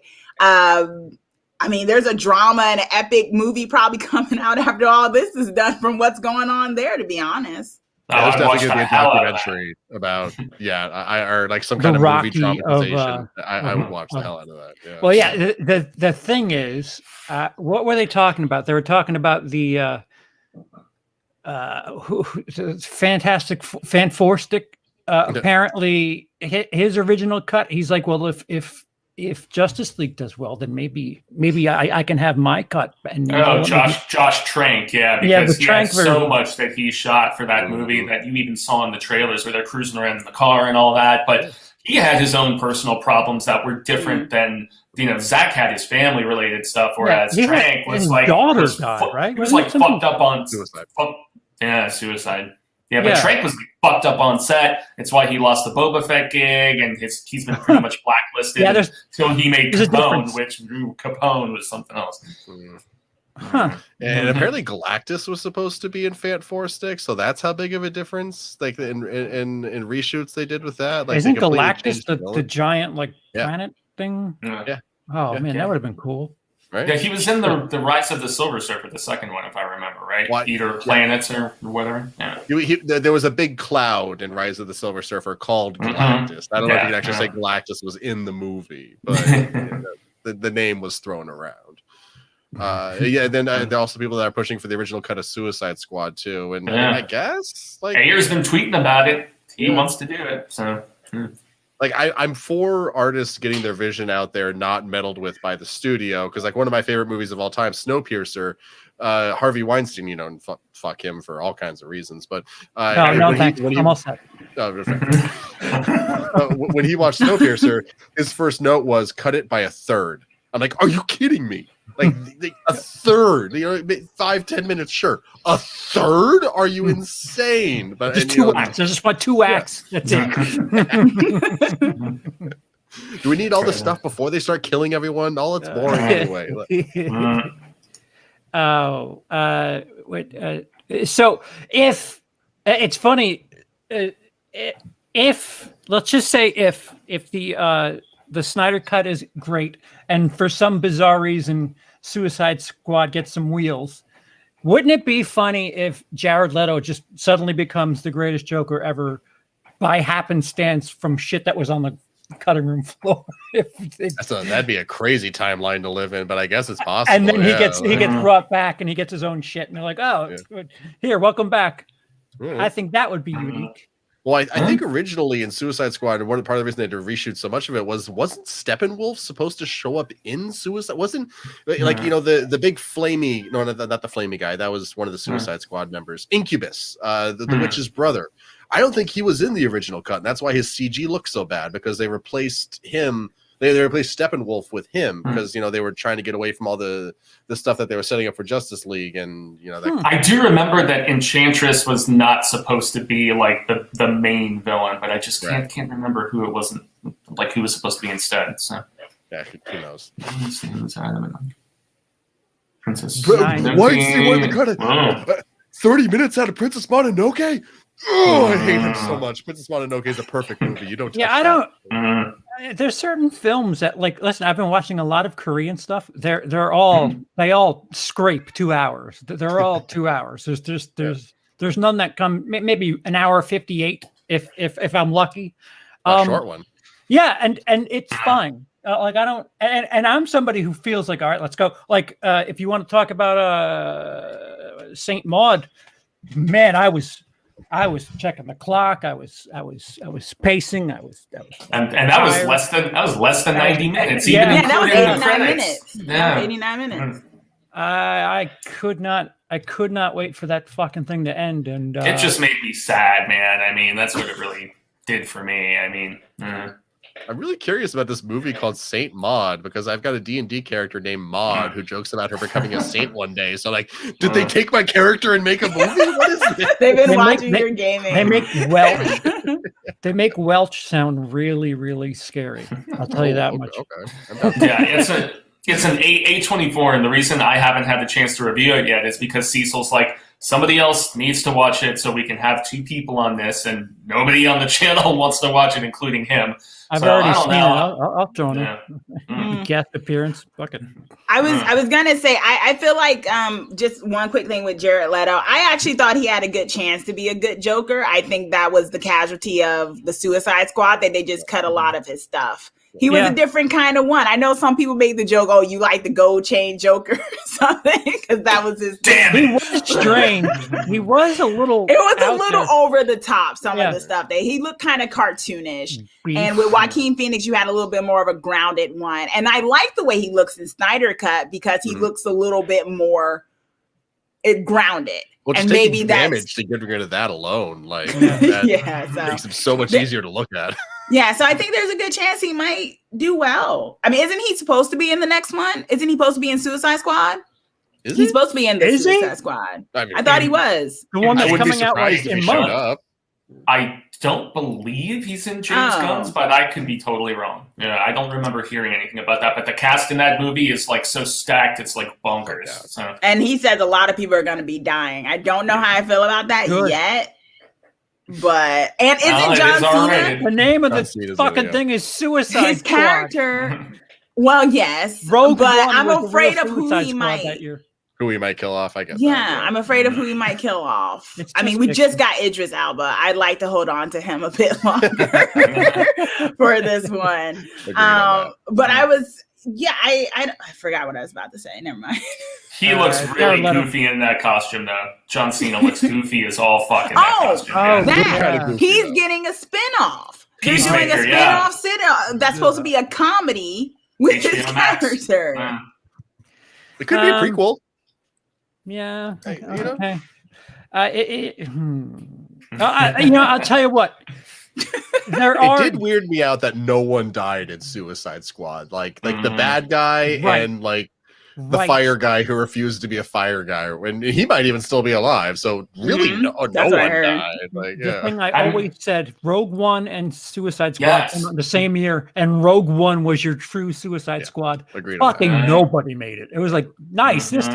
We got our Suicide Squad. It was just like wrong universe. Oh, then I loved it. They started calling in Game of Thrones when they did the mission north of the wall, and everyone started calling it Suicide Squad, and only one person died. So like, it is Suicide Squad. Yeah, it's a direct translation. Spoilers if you haven't seen that season. Sorry. But. Oops. Okay. I think that the good thing about Joker is everybody has their own like. Nobody's really the same. Oh yeah, there's nobody feels like they're copying one another. Like even you go back to the 60s, the 80s. Like every Joker is different, for better or worse. If you like Jared Leto's Joker, cool. Like that's something that's totally different than Heath Ledger's Joker. Yeah, and there's been a number of different Jokers in the comics, as you guys probably know. So and people swear by Mark Hamill's in the animated. So amazing. There's shocking input from John. that animated series is perfection. Hamill's perfection, Kevin Conroy's perfection. That entire show is just. Batman. We got corrected. Slipknot did die. Remember the guy who barely saw him? Not the band. That's right. I was like, I didn't know they broke up. Like, what? It was like, hey, who's this guy? Oh, he's dead. Never mind. All right. So 2 people died. So 3 people died in Suicide Squad. Okay, fair. That's a third of the team. That's not bad. All right. So I think we're caught up with present day. What else is going on right now? Did I say that I hope WandaVision just endlessly parodies all shows ever until the end of time? Because I want to make sure that that's out there and said. Like I want every show that's ever been made to be WandaVision. I want MASH. I want CSI. I want Barney. Every show ever needs to be WandaVision. Is that what its deal is? It parodies shows? Sort of. Different sitcom each episode, or a different era. You gotta watch it. It's hard. Yeah, it's like I never want to tell anyone anything about the show because I don't want to spoil anything. But it does have a lot of fun with TV and genre. Let's say that. It's good. I like it. For you to say that shit, I know. I was expected to be in there like I don't know. I don't even read Scarlet Witch, but I was like, wow. And and the funny thing is, each episode's shorter. It's not like the first 2 episodes are like 25 minutes, which also was surprising to me. So yeah. All right. Even shorter because like they had like 8 minutes of credits too. So like it really goes by. There's an opinion I trust. Luke, another person saying all right. Wow. Luke, make your 4-hour documentary about how Last Jedi is the best movie ever already. I'd watch the hell out of that. Yeah. Okay. Blackadder. That'd be amazing. Daft Punk broke up. Yeah. After 28 years. We don't really talk about music that much here, but well, that's why I was like, Slipknot died today and Daft Punk broke up. Worst day for music. You remember February 22nd is the day music died. So bye, Mr. Slipknotty guy. No, don't get us. We're gonna get claimed. Dang it. Anything else that's coming up that you want to talk about, or on your channels or whatever? I feel like we had so much to cover, and we cruised. We did get through a lot of stuff. I had little news nuggets, but it's nothing real. I mean, I was going to ask you guys what you thought about like the couple trailers, like Mortal Kombat and Cruella, but we've kind of covered some of that. Oh yeah, we can talk about the trailers. That's fine. Because Lindsey, you said something before about Cruella. Oh, I don't know if it's going to be a good movie. Like, I don't think so at all. I'm so tired of Disney making their villains scorned women, and I'm so worried that Cruella DeVille is going to be another scorned woman. But God, did Emma Stone look good in that role? And like that's when she like sets her dress on fire and it burns up, and it's a much better dress underneath. And like, don't make me want to watch a movie, but I want to watch this movie. They are trying to Harley Quinn this shit so hardcore, in my opinion. So true. That's it. Yeah, you're not wrong about that. But I do love her, like Emma Stone. Like, I mean, I guess I never. What was that movie, Aloha, where she played an Asian character? That was maybe the worst from one of my favorite directors, unfortunately. So. Who directed Cameron Crowe did that, right? Cameron Crowe, yeah. It might be his worst movie, unfortunately. Oh, yeah, by a mile. I don't even think it's close. Yeah, with the Cruella thing, I just don't know how they're going to make someone who's a puppy killer relatable in any kind of way. And I feel like, and I'm just like, where are we going with this? Like, I think it's a little different when you have an origin story of someone like Joaquin Phoenix's Joker and stuff, because you talk about it in the layers of the Reagan time, and you know he was mentally unstable, and that's what and originally he only killed kind of like jerks and stuff, right? And everything, and then eventually he just became so unhinged that it was just like whatever, because I'm insane. But I mean, I don't know how they're gonna make Cruella relatable. So I don't know, because I know when they did Maleficent, am I saying right? Maleficent, they made her relatable. They kind of made it so kind of like that Wicked kind of thing, where you don't know the real story. She's not actually a villain. With Cruella's trailer, they very much made it seem like I've always been a little mad and bad. And I'm like, so I'm going to sit through like almost probably 2 hours of a movie with someone who I know wants to kill puppies eventually. I don't know maybe they taxi driver it where she's an anti-hero of some sort. I get the taxi driver thing. We don't need more taxi driver. I get what you're saying. Like, I don't know how they're going to do it, that it's going to be something that, I don't know. I'm just wondering how it's going to be necessarily. Well, who is it that redid Oz? What was the Oz prequel? That Disney. Mila Kunis. That was Disney too. Disney, yeah. Which and they actually just said that there is a new Wizard of Oz remake in development from one of the directors of the Watchmen TV series. So curious what that's going to be all about. I believe her name is Nicole Castle. Yeah. Leave it alone. Just give me Return to Oz. Friggin' Return to Oz, man. I love that one. Anyway. Yeah. I thought they could have picked a different person for, like, a different villain necessarily. And I think Emma, she's a good actress. I'm not convinced of her accent just yet. I felt like it was Emma sounding like someone doing an accent, but I guess we'll see as we watch it a little bit more. Mm-hmm. Truth be told, will she come close to Glenn? I don't know, man. I mean, I thought Glenn Close was ridiculously maniacal in those couple of movies, as silly as they were. I love those 2 live-action Dalmatian. They're fun. I really shouldn't, but they're so good with her. And Hugh Laurie's in the first one. That blew my mind as a kid. Oh, House is in this. Oh, yay. Hugh Laurie had quite a career as a character actor for a while before he caught on. He was Stuart Little. The Mortal Kombat trailer premiered. I did not watch it because I know I'm going to watch it. So I just want to go in dark. Thoughts? Promising.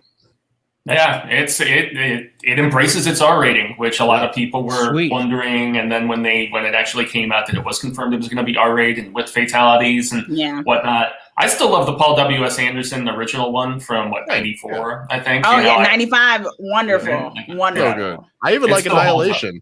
I don't care if it's bad. You do? Oh, I mean, it's bad. It's a hate watch. Lindsey's not going to be with us anymore. I guess Lindsey can't be on the show. It's weird. I draw the line on that one. Okay. No. I'm just going to say a quick joke. I love that we're going to go from the best video game movie is 1994 Mortal Kombat to 2021 Mortal Kombat. Wait, we had a good one recently. Wait, hold on. Sonic was okay. It wasn't great, but it was all right. It was loyal to its. I love Sonic. I thought it was good. Its second one's already going. Yeah. Oh, really? Okay. Oh yeah, he's trapped in the mushroom zone. He's got to get out of there, right? I'm trying to. And there's another Resident Evil supposedly coming in September. A new reboot, which is supposed to be more faithful to the games, which I appreciate. Right, guys. The last movie was called The Final Chapter. Yeah. You're telling me they're making another one? I don't. That's shenanigans to me. Hey, here's an idea. Just from now on, just have directors and their wives just not work together. Just a thing. Sorry. Honestly, I like sometimes it works. I loved it. It works. You got a muse. You got a good muse, and I mean it's Mila. She is a badass. She's an action hero. So we don't give her the credit because it doesn't become obvious. But you know how people don't have, we had action heroes of the 90s and stuff like that. She's an action hero. Monster Hunter too. Yeah. I mean, Monster Hunter, she does that. And she's quite good at it. I'm not saying she's not a good action star. I'm saying the movies are kind of empty. They're popcorn flicks. They don't make sense. I love that they completely changed the mythology in each movie and the backstory and the motivation for everything. She's a fucking clone. How am I supposed to give a shit if she's just recyclable? Like, I don't care about she's the best clone. She's the best. But then she dies again, and then there's another one. It's like, what the fuck? But she's the one that's more special than the others. I mean, yes, they did a thing. I recently actually watched. Somebody did like over 2 hours worth of all the canon storyline of Resident Evil from the games and the other movies, the digital movies. And I mean, those all line up. Yeah, those are great. And I do like the fact that they are doing a series. I don't know is there 2 projects going on? Because I feel like Netflix is about to do a Resident Evil series. There's actually 3 projects going on along with the new game coming out. So there is the Johannes Roberts live action movie that is like completely rebooting the universe and everything. Then there's going to be a prequel television series on Netflix, and then also the new CGI movie is debuting exclusively on Netflix. So they're just throwing everything at it. Are they going to be connected? That's a good question. I know the live action series on Netflix is supposedly connected with this new live action movie. Okay. But I'm not sure how well it's going to tie in with actual lore of the games and the CG movies. So. The cast looks good for the movie. I like them. What are the names attached? It's a lot of smaller actors, but they just look the parts from the games in a lot of ways. That's interesting. And the one on Netflix is going to be an animated one. That's interesting. Well, yeah, but then there's a live action series, too. That they're also doing. Were you looking that up, Lindsey? Or am I I'm kind of looking up Yeah. Oh, just because we're talking about Resident Evil on the internet, Resident Evil Village with the super tall vampire lady. Excited about that. New game. Yeah. We just finished Biohazard here, so I'm excited. That's 7, right? Yeah, Biohazard. So we're excited to get into Village, which comes out in May. Pretty good timing. Yeah. Mm-hmm.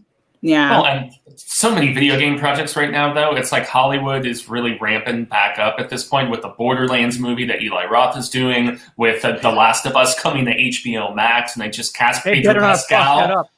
Well, Pedro Pascal is going to be the older guy from The Last of Us. Yeah. I think it's going to be amazing. I'm telling you, if you watch those games, just let somebody play it. Those are good movies if you just watch the game. I've seen Cecil play some of it, man. Yeah, it's emotional stuff. Yeah, it's good. It's going to be hard to match, not even top. You know. I was gonna say about Mortal Kombat though is I saw the trailer. I like it. I didn't see all my faves in it yet. And I wonder if they're gonna be like super serious to the point where I don't get some of the cheesy good things I loved about the 95, because I didn't see my boy Johnny Cage, and they've created a new character for this particular movie, and they've created a new character. He's great. The actor looks great, and he looks like he fits it. But he's particularly made specifically for this, start of this movie, this franchise. So I'm wondering how that is going to play into it, him being an original character for the movie itself, and how much of a role they're going to let him play. And I'm sure people might worry that it might do the same thing that Resident Evil did, where they created the character of Alice as original, and she took center stage. So that might be something people might worry about with Mortal Kombat, with the fact that they're creating an independent character who might take center stage, and then you don't get the other plot lines from the other stuff that we come and love. There's a lot of trailer. Go ahead, sorry. I was also saying that I hope that this brings back more movies like this, because back in the 90s, it wasn't out of the ordinary to get a Mortal Kombat movie, because people always did. I mean, you got Cobra Kai out now and stuff like that. So maybe I might get a chance to get a really good Street Fighter movie, because I like the 90s. I'm going to kick Bison's ass. And now Fuego won't be able to join us anymore. Me and Fuego both. I love that movie too. Raul Julia as Bison is Bison. So good. He was good as it, but the whole of the movie was. He actually he looks like Bison, unlike Mortal Kombat. Shang Tsung was just like, this guy looks nothing. What? Come on, not even trying with this. The other trailer. Bring up Cole, I think his name is in the new character. Yeah, that's the new character, Cole. And I was watching the trailer, being like, "Oh, they changed Liu Kang's name to Cole." That's weird, what I thought too. I thought he was Liu Kang, but then they showed Liu Kang. I was like, "Well, who is this guy?" Do you think maybe they're going to avoid, because Liu Kang's a bit of a caricature of Bruce Lee? Do you think they're going to tone that down a bit? Maybe. I mean, it's the 21st. It's 2021. It's a different time. He was a bit. I don't know, not politically correct. Well, Tarantino just did a very caricature of Bruce Lee, but very good point. Very good point. Well, Tarantino is. It is Tarantino. He makes caricature movies. I liked I liked Liu Kang in 95 one, and he was toned down. And if they do it like that, I think it's fine. Yeah. Yeah, Lyndon Chow. I'm trying to remember his name, but yeah, he was great in both of those movies. There is a lot of speculation amongst internet nerds, though, right now that Cole's character is not who we think he is, and that he is actually a character from the game. I've seen people say he's going to become Johnny Cage and like don the moniker or something. I've seen people think he's Noob Saibot. I mean, there's all kinds of theories swirling around. That'd be awesome. Yeah, you could just like throw one of those ninja outfits on him, and then he's just Ermac, or I don't know what any of their names are, but yeah. Sub-Zero Scorpion. There's a question by Aaron. And Sub-Zero looks badass in this. He's got a frozen blood blade thing. I saw that. I saw him. All right, I don't want to see anything else. Yeah. No, that might be the shot of 2021, stabbing someone with their own frozen blood. Right, that was awesome. I was like, what? This is... Oh yeah, sorry, spoilers. From the trailer with their own blood. He like cuts them, their blood flies out. He goes like freezy freeze, grab, stab. It's like it looked awesome. I was like, what? Yeah. That is pretty cool. That does sound pretty badass. We haven't had decent gore in a while. Not really. Yeah, they're up in the fatalities. They even did the thing with the heart. Yeah. You know. Oh, taking out the heart. Shit. Yeah. If you know, looks like he's gonna have a pretty big heart. Yeah. Kano's gonna play it. It looks like it's this laser eye guy. Yeah, and also maybe be an ally as opposed to the nemesis of Sonya. Maybe. That was interesting. That it seemed like because they would like pick your team, and he was on their team the way they were listing it. So I was like, oh, okay. Well, it could be the kind of thing like I hate you, but like we kind of need each other. But I hate you, but I guess we need strained coexistence sort of thing. Exactly. But and the Jack's arm reveal was pretty awesome too. I gotta say. Yeah. That was different from the comics. Yeah, it made a lot more sense to have it done like that instead of by Ermac. So. Well, it really builds up Sub-Zero, who seems like he's going to be like the big antagonist. Like, maybe not. Well, he was the big bad in the movie. Yeah. Him and Scorpion were like the arms of the movie in '95, whatever. Because like Scorpion, they're kind of the henchmen more so. Yeah. So, like, Scorpion than the main chased villains. down Johnny Cage. Like that wasn't a fight when he threw the fucking thingy with the really terrible CGI now. But that wasn't a fight. That wasn't. Yeah. That was just him. For being 95, no. No. You're right. For the time, it was fine. You look at it now, you're like, oh, I don't know. Somebody said something. Oh, wait. Godzilla versus Kong, I think, comes out before all of this. Oh, I right? want it so bad. I want it in my eyeballs. Trailer? Anybody see the trailer for that? Yeah. Oh, yeah. We did a reaction and it trended very well. Like much better than we anticipated. So. Like, I how does he get the axe? I must know how he gets the axe. Like that. Just like I must know. Somebody. So. Who's the bad? They're making it seem like one of them's a bad guy, like, and I think they're making out like Godzilla's a bad guy. Like, so there's a bit of a leak / theory online. Do we want to go into that, or do we want? Yeah, go ahead. Fuck it. Take it, Fuego.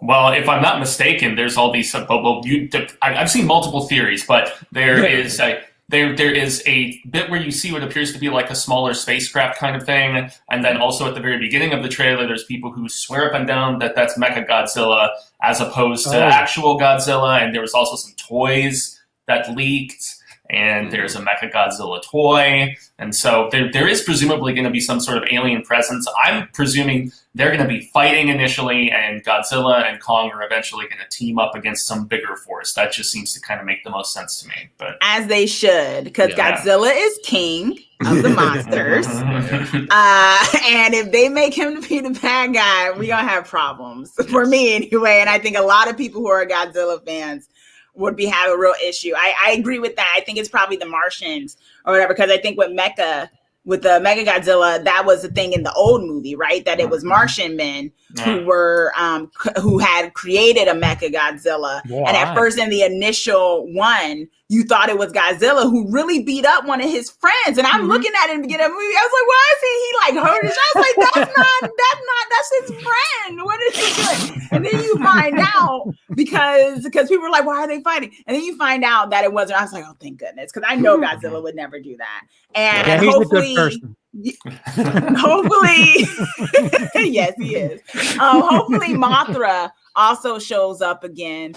And there isn't some kind of thing where Mothra is going out with both of them, and you hear a thing like someone was saying that Godzilla and both say Mothra, you know Mothra too, and then that makes like Batman versus Superman. Mothra, why did you say that name?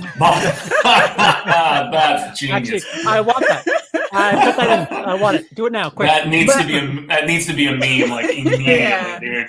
Mothra. I hope Mothra shows back because that's Godzilla's one true love as well. Yeah, he's got like the way she went out and the King of Monsters was so sad too. But she did it to save him, and she regenerates. She'll come back. I mean, they can't get rid of Mothra. Look, I'm so invested in Godzilla. Like I love Godzilla. And I just. What did you think of 2014? I thought it was all right. It was okay. I've never really hated a Godzilla.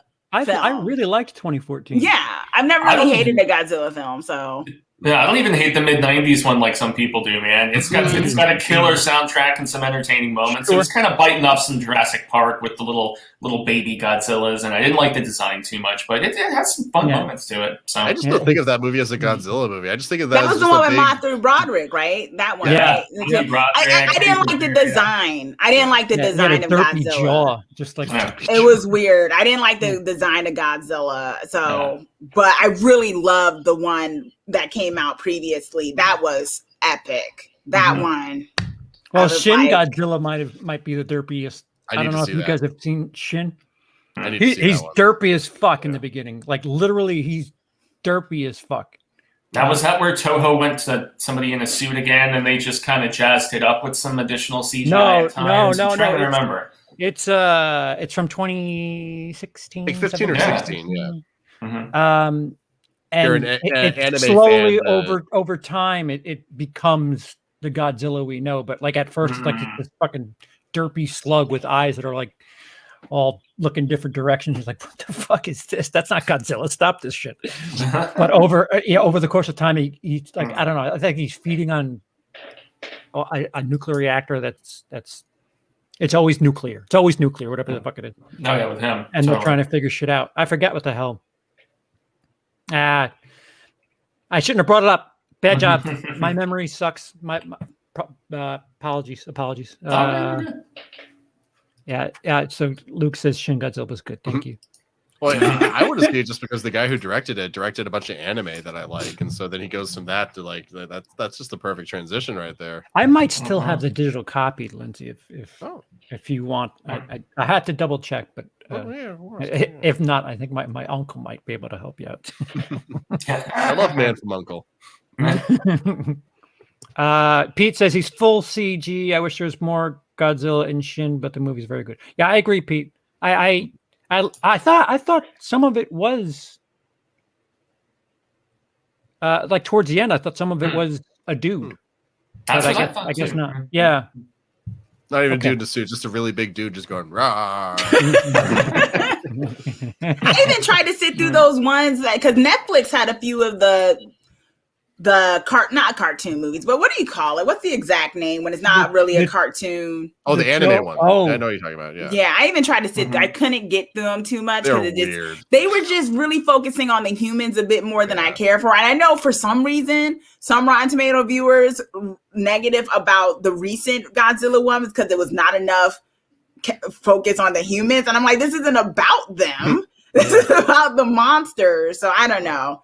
I always feel like it's better to focus on the monsters. I just always get weird when people actually think Kong could beat Godzilla because that's not true. Yeah, they had to steroid him up and make him like twice his regular size. There's no way. Yeah. He's been growing since the 60s or 70s or whenever the Kong Skull Island one came. So that's some of their justification for how he can be so much bigger. He was like a baby when they encountered him previously. The Earth was just going to shit the last one, and what Kong's just lounging. He was still a young guy.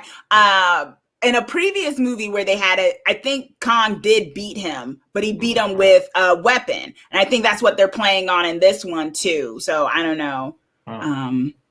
I just think realistically, if there was a giant ape, and realistically speaking, in reality, I feel like Godzilla can actually shoot electricity fire. Would kind of beat the guy that can't shoot anything. As much as I love Skull Island, and I love Skull Island, I think I do too. I really love that movie. He should not win, but I want him to. But he should. He's the underdog. Yeah, exactly. He's the under ape. But then Godzilla is Godzilla is just like so regal, you know, because he's king. Yeah. And you feel that, you know. Toho, yeah, that's what I was pointing at. That is all of the Toho movies, right? Oh, it is. That's cool. And there's so many different eras of the Toho too, right? Yeah, there's like 3 or 4 of them. They made one in 2000 after the Matthew Broderick one that apparently is really good, but I have never seen it. I've heard they actually bring in that Broderick version of Godzilla and have real Godzilla kick its ass and kill it. That's awesome. Now I definitely want to watch it. That's cool. All right. So anything else before we catch back up again?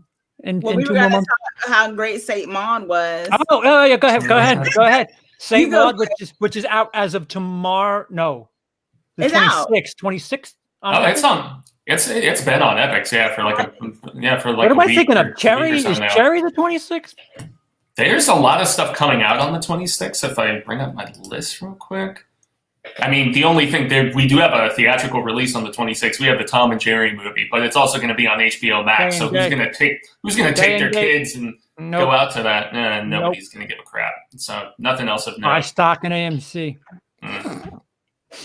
Well, how about that whole fiasco with the stocks and all that craziness? I wish I had known.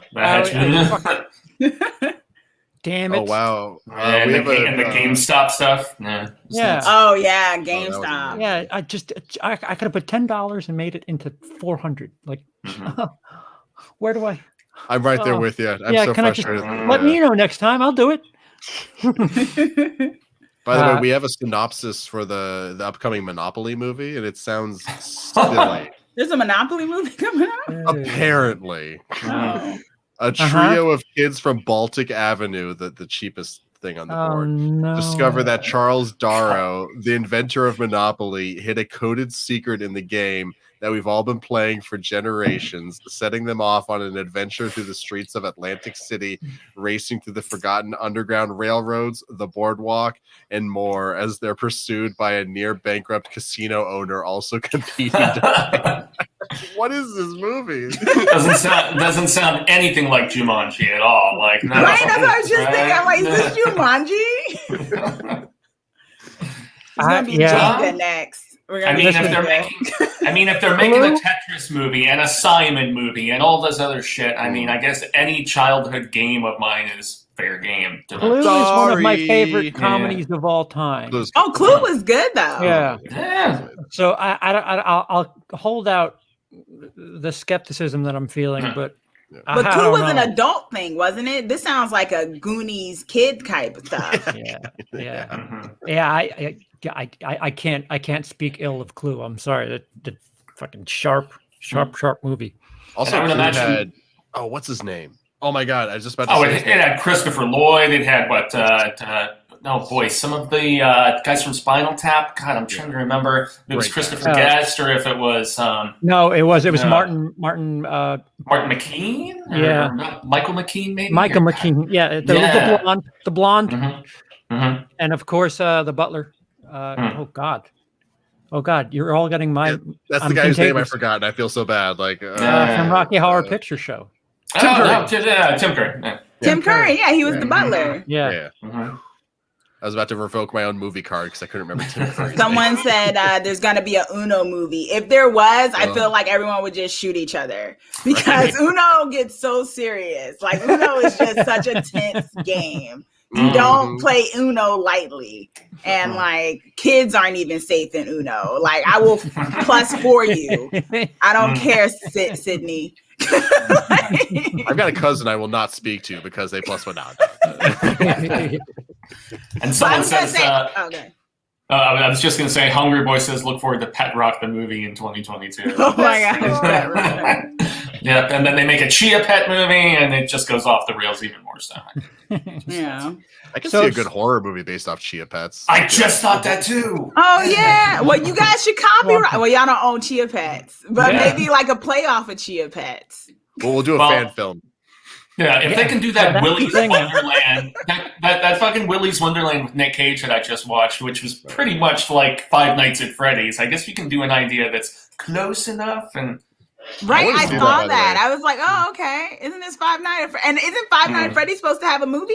Isn't there? Aren't they coming out with forever? They've been trying for a while. It's kind of weird that they did that first. The first time a couple weeks ago, and I was like, I don't get it. You're in Cecil loves it for whatever reason. You're in a fucking room. Well, it's got cool lore. Isn't that the thing? Like the gameplay's kind of meh, but it's got really interesting, deep lore. At least that's what I've been told before. Like, oh yeah, they have like little novels they put out and stuff that like flesh it out even further. So. Open the door, close the door, open the door, close the door. Turn the lights on. I played the mobile game where if you look around, they're actually really there. So you walk through your house, and like when they get close to you, you have to like because they're coming at you through your phone because it looks like you're recording the real world. So that actually is pretty cool. I think that version of it is pretty fun. Sure, I love but sitting in a room just I don't know why that became a fad. Like. It sounds like the Pokemon game, right? The Pokemon. Yeah, basically, but you catch try to catch. But with this one, it's the actual animatronic things or whatever, the monsters in your house. So that's pretty fun because you have to turn off all the lights, and then your phone has a light on it, of course, and it's like, it's actually pretty. That sounds fun. Yeah, it's actually pretty fun. Yeah, I love augmented reality. It's you never see it. No, Emily, the missus, she would. Oh yeah. No. Those games are fun. They got a few of those mobile games where you can find real ghosts and stuff like that. I think that's pretty fun. But I was gonna say I like Saint Maud. That's all I was gonna say. I like Saint Maud. My partner, Michael, he hated it, but I loved it. He wanted to fall asleep, and he said, "I don't know what the F is going on." Thank you. That's the comedian, right? Yes. Yeah. See, so funny minds think alike because he was like, I don't know what's happening in this movie. Like, what's going on here? Yeah. There's a lot of people. Yeah, I totally liked it too. And there's a lot of people that like the average person who doesn't like A24. It's one of the most A24ist of A24 sort of approach to art. How slow as fuck burn horror. Yeah. But I thought that movie paid off when it really got to. I mean, there's one scare in particular that I thought was really awesome, where she's in the bedroom with the woman she's been caring for. I jumped too. I was like, shit. But maybe because everything was so quiet up to that moment, so I wasn't expecting it. Totally off guard. I just wasn't expecting it. So when it happened, I was like, "Whoa, what is going?" Did it suddenly become a horror picture? I mean, I felt like it was a horror picture, but I think people were expecting more scares throughout. And it really was based off of being an eerie, something sinister, a play on mental illness, or is it mental illness? And I think if you were going in it thinking that it was going to be more overtly horror, you were going to be disappointed. I think that's what it was. I think people were expecting a bit more overt horror, and that's not what this was. I think I was confused because she's not like a nun. She's just an aide, right? She's just supposed to be somebody's who's aide, recently converted, though. Yeah, who's recently converted. But then there's things that she does in the movie that certainly don't align with whatever religious belief or what have you. I'm not trying to spoil it. Yeah, it's an extremist kind of Christian, Catholicism kind of thing. Yeah, there's some things that happen where it's like, wait a minute, that you can't do that. That's not. But there's like interesting bits where she like encounters a former friend of hers, and she's been going by a different name at her workplace, where the woman she's caring for, where they're calling her Maud, and the girl who meets her, calls her by a different name, and she's just like not even wanting to interact with her, and it just made me feel sad for her character, because she's just kind of depressed and, dare I say, pathetic, and obviously very troubled mentally, and so that's the stuff that struck a chord with me.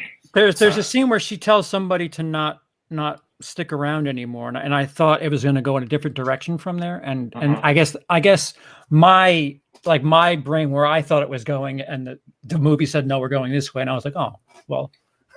well, I don't want to watch it anymore. Then. Yeah, and I felt very bad with her during the scene at the party where everybody's demeaning her. Yeah, and she has her big mental breakdown, once again. So it's like, oh, another one, and then she goes right back into her old lifestyle. And I found it an interesting dramatic thriller more so than like a full-on horror film.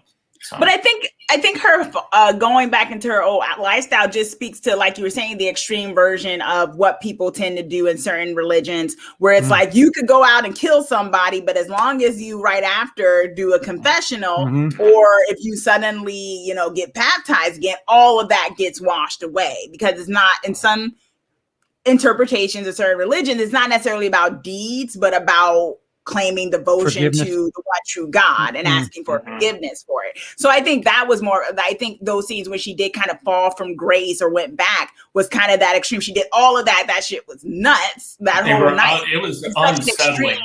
It was very unsettling. It was tough like, to watch. When it turned into that, I was like, where did this movie just go? Like, what are we doing? And when it got back, I was like, oh, I see. That was an extreme version of fall from grace type thing. And, so I didn't hate it. A lot of the imaging stayed with me. That's what it was. I was thinking about it after it finished. And that's not always the case sometimes with certain new movies for me. The image stayed with me afterwards. Yeah, I thought it was going somewhere else. They made, like I said, they made Welch seem really, really scary. I'll say that right off the bat. But it's one of those things that Fuego's, you got to copyright that burden of expectation. I expected one thing and then it went in a different direction. I was like, oh. No, I don't know. No, forget it. And it was also a film that, because it took forever to this be released. I mean, people saw it at the festivals in 2019, and they all raved about it. And so a lot of people, especially in the horror community, probably saw all of those rave reviews from critics who saw it way early, and the anticipation from the delay after the delay after the delay. I mean, I don't know if that factored in for everybody, but I could see it being a factor. So it has strong scores all over the place, and I'll say that there's some people that there's no chance that they thought strongly of that film. That's if that I have nothing else to say. that movie's not for everybody. That's what I'll say. It's not. What is it, like a 90 right now on Rotten Tomatoes? It's pretty high. I know it's fresh. High. Yeah. That's you not got a review for it. Yeah, I've watched almost 50 new movies this past year already, the brand new ones that have come out. Holy shit. Oh, yeah, man. I watched, like, Chauncey, I was going to ask if you watched any of the Sundance stuff at the Virtual Fest or not. No, I didn't tune in for it. I mean, I got the thing, but I've just been, I don't know. It's always weird to me doing, and we can talk about it. It's always weird to me doing festival stuff because I feel like, in the service of being filmed, I tend to want to review stuff that I know people can get to soon, as opposed to stuff that who knows when they'll get to. I don't know if, people, I don't know. I feel like outside of those of us in the community, people might be like, oh, that's nice. Can't see it anytime soon, but it's great. If you love film, to check it out though. Yeah. Sitting on your thoughts is kind of frustrating. Yeah. I mean, being on the festival circuit, though, you're free. There's no embargo on the festival circuit, but I understand your point about the fact that, Yeah, but are you going to talk about movie? Yeah, but dude, sometimes, like, we'll be doing Phoenix Film or whatever, and we see something that isn't even available for another year or so. And they often trend very well for us if it's at least a film that has some of that festival circuit buzz. People are curious, and they tend to trend well for us. Stuff. I'm talking about like us chatting, like, hey, I saw this. That's cool. Yeah. Comes out in 2024. I saw some good shit at Sundance, man. But then again, I mean, there's been like if you want a film for everyone, you watch Psycho Goreman, So that's what I'll say. So. And you don't watch Sia's music. You just stay away from that if you guys have any idea what that is. Have any? I know there was a digital for Cherry. That's soon. I know some critics have access to that. I don't. It's on Apple TV Plus on Friday. Nobody's seen it. That's the Tom Holland one, right? Cherry with Tom Holland. Cherry. Oh no, I didn't get that one. So yeah. I've read snippets saying that it's so far the 2021 movie, which is fucking 7 weeks old. So let's calm the fuck down. Well, I just watched Nomadland today, and I know that's been getting tons and tons of buzz, and it was very good. I didn't love it. It's on Hulu now, so they're saying all kinds of awards potential for Frances McDormand. She's terrific. The movie's slow and sad. I still definitely recommend it. Have you seen The Sound of Metal by chance? Fuego? Oh yeah. Yeah. That's a nominee, today. right? That's another nominee. That's on Amazon. Yeah, that's another one. Very powerful movie. Yeah, Judas and the Black Messiah was a hell of a watch. And it's an interesting double feature if you watch that along with One Night in Miami, because it's two despondently different views. One is about discussion and one is about action in the face of that sort of oppression. And so I recommend it as an interesting double feature to a lot of my friends. One Night in Miami. Which one first? Probably One Night in Miami, because it takes place chronologically before. So I would say, because that's about a night where you've got Jim Brown, and I'm sure. Have any of you guys seen that one? Or oh yeah, no. What, One Night in Miami? Yeah, it's the Regina King movie. I haven't seen that one yet. Yeah, it's basically about Malcolm X, Muhammad Ali. She directed it. Yeah. So it's Muhammad Ali, Malcolm X, Jim Brown, and I'm trying to remember the name of Larry Odom's character. God, it's eluding me.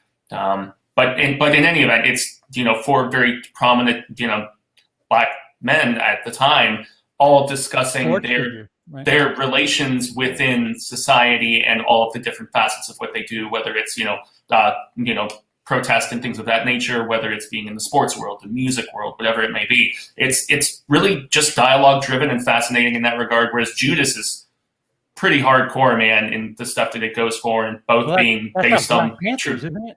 The Fred Hampton. The FBI, yeah. And what I love about this one is that sometimes when it comes to these kind of movies, they kind of Hollywood likes to tell the same kind of stories in a way about some of the figures that are in mainstream, and they like to tell it a certain kind of way. Yeah. And I think it's really great to introduce people to Fred Hampton as a person, because that's someone that you don't hear about a lot of times, and like that viewpoint and his politics and stuff, and what was taken from the world by the government, and the kind of role he played in society and the role Black Panthers played, but more so, in this particular case, Fred Hampton, who was really a revolutionary person. And so I love that aspect of it, that we're getting kind of a movie about someone who people aren't always told about in their schools and stuff. So and Chaka directed the hell out of it. There's so many scenes of tension that just really work so effectively, and it's tough to watch at times for sure. Though, just for anybody who might be inclined. Awesome. Yeah. And what's not that great. But what's not that great of a movie that is on HBO Max right now is All the Little Things. That's the Denzel Washington, Jared Leto. Oh, I was just gonna watch that later.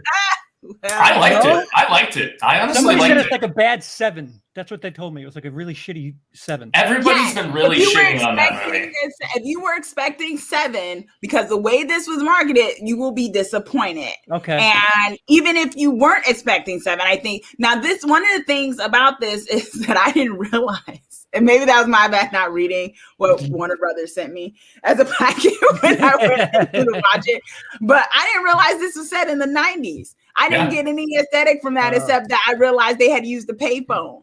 And I was just like, what? And then I realized that this script was actually written in the 90s. And I was like, they should have updated it then. Because this is Dell, like it doesn't fit. In this, it can't resonate as much as it could have because of, I guess, when it was written. The dialogue probably legit. Yeah, probably for what it is, you definitely feel of the time. They do their job. I mean, but I kind of felt like these juggernaut actors, especially Denzel, could have done a lot of that script in his sleep. And I just didn't think it's one of his best movies. I've been wondering where Denzel, because it seems like lately, ever since his son's doing stuff. His son's doing the big things now. Yeah. And his son is great in that Malcolm and Marie movie. That's one of my early favorites from the year, because it's the type of film that I love, where it's single location, awesome dialogue, driving plot and stuff. It's a little repetitive because it's like fight makeup over the course of the film. And Zendaya looks so young in that. I'm just like weirded out. She a grown woman. She a grown woman. Yeah. So that's what she told people. She said that in an interview. She's like, I am grown. That's what she was. How does that have to feel to be in an interview and have to say, no, I am grown?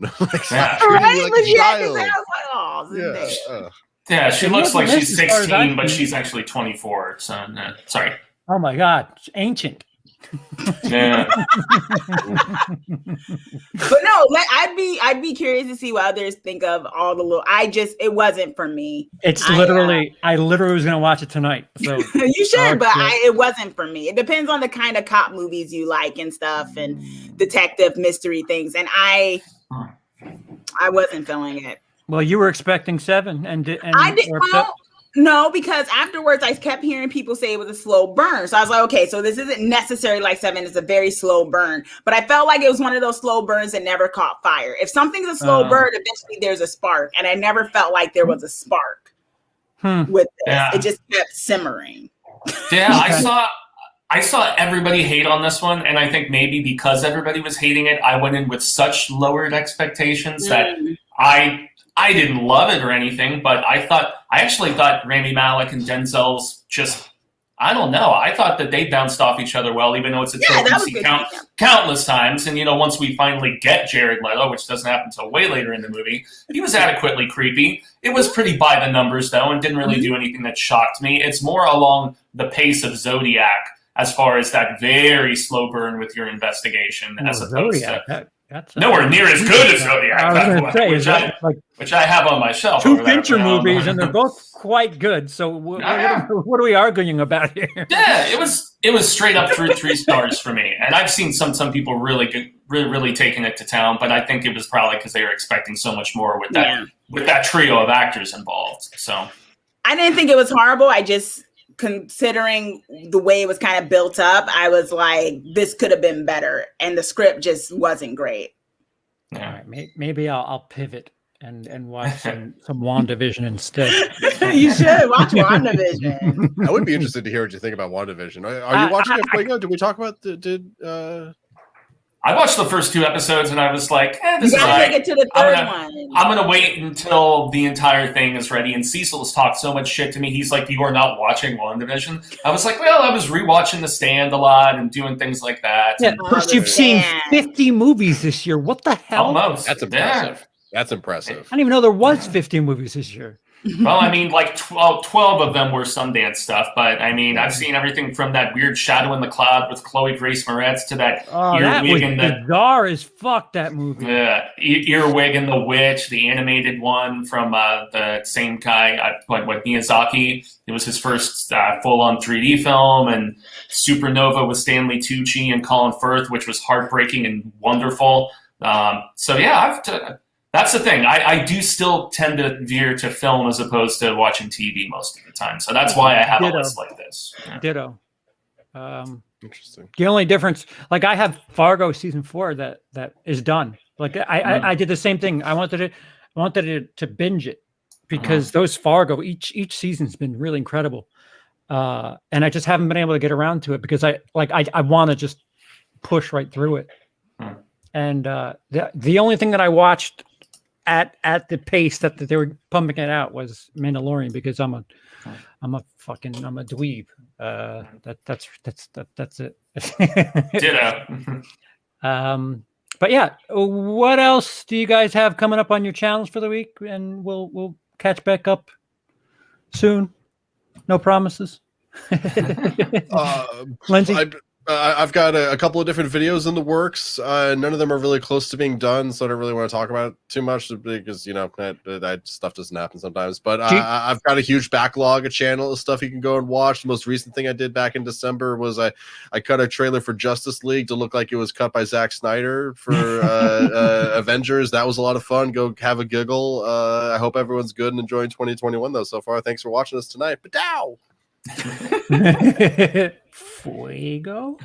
Yeah, so we did a review for the horror show. I'm believing it's going up sometime this week of that aforementioned Willy's Wonderland with Nick Cage. Filmed a bunch of other stuff. We just did our live series spoiler of the 2020 version of The Stand, and all of its just infuriating, just mixed bag, just kind of shallowness and whatnot. So that is up. It's an hour-long discussion. Myself, Cecil, and Marsha, and some stuff in the works on my channel for a relaunch. We're actually relaunching the horror show here in about a month or so as well. So there's lots of stuff going on behind the scenes with new graphics and title cards and all this other stuff. So so check it out.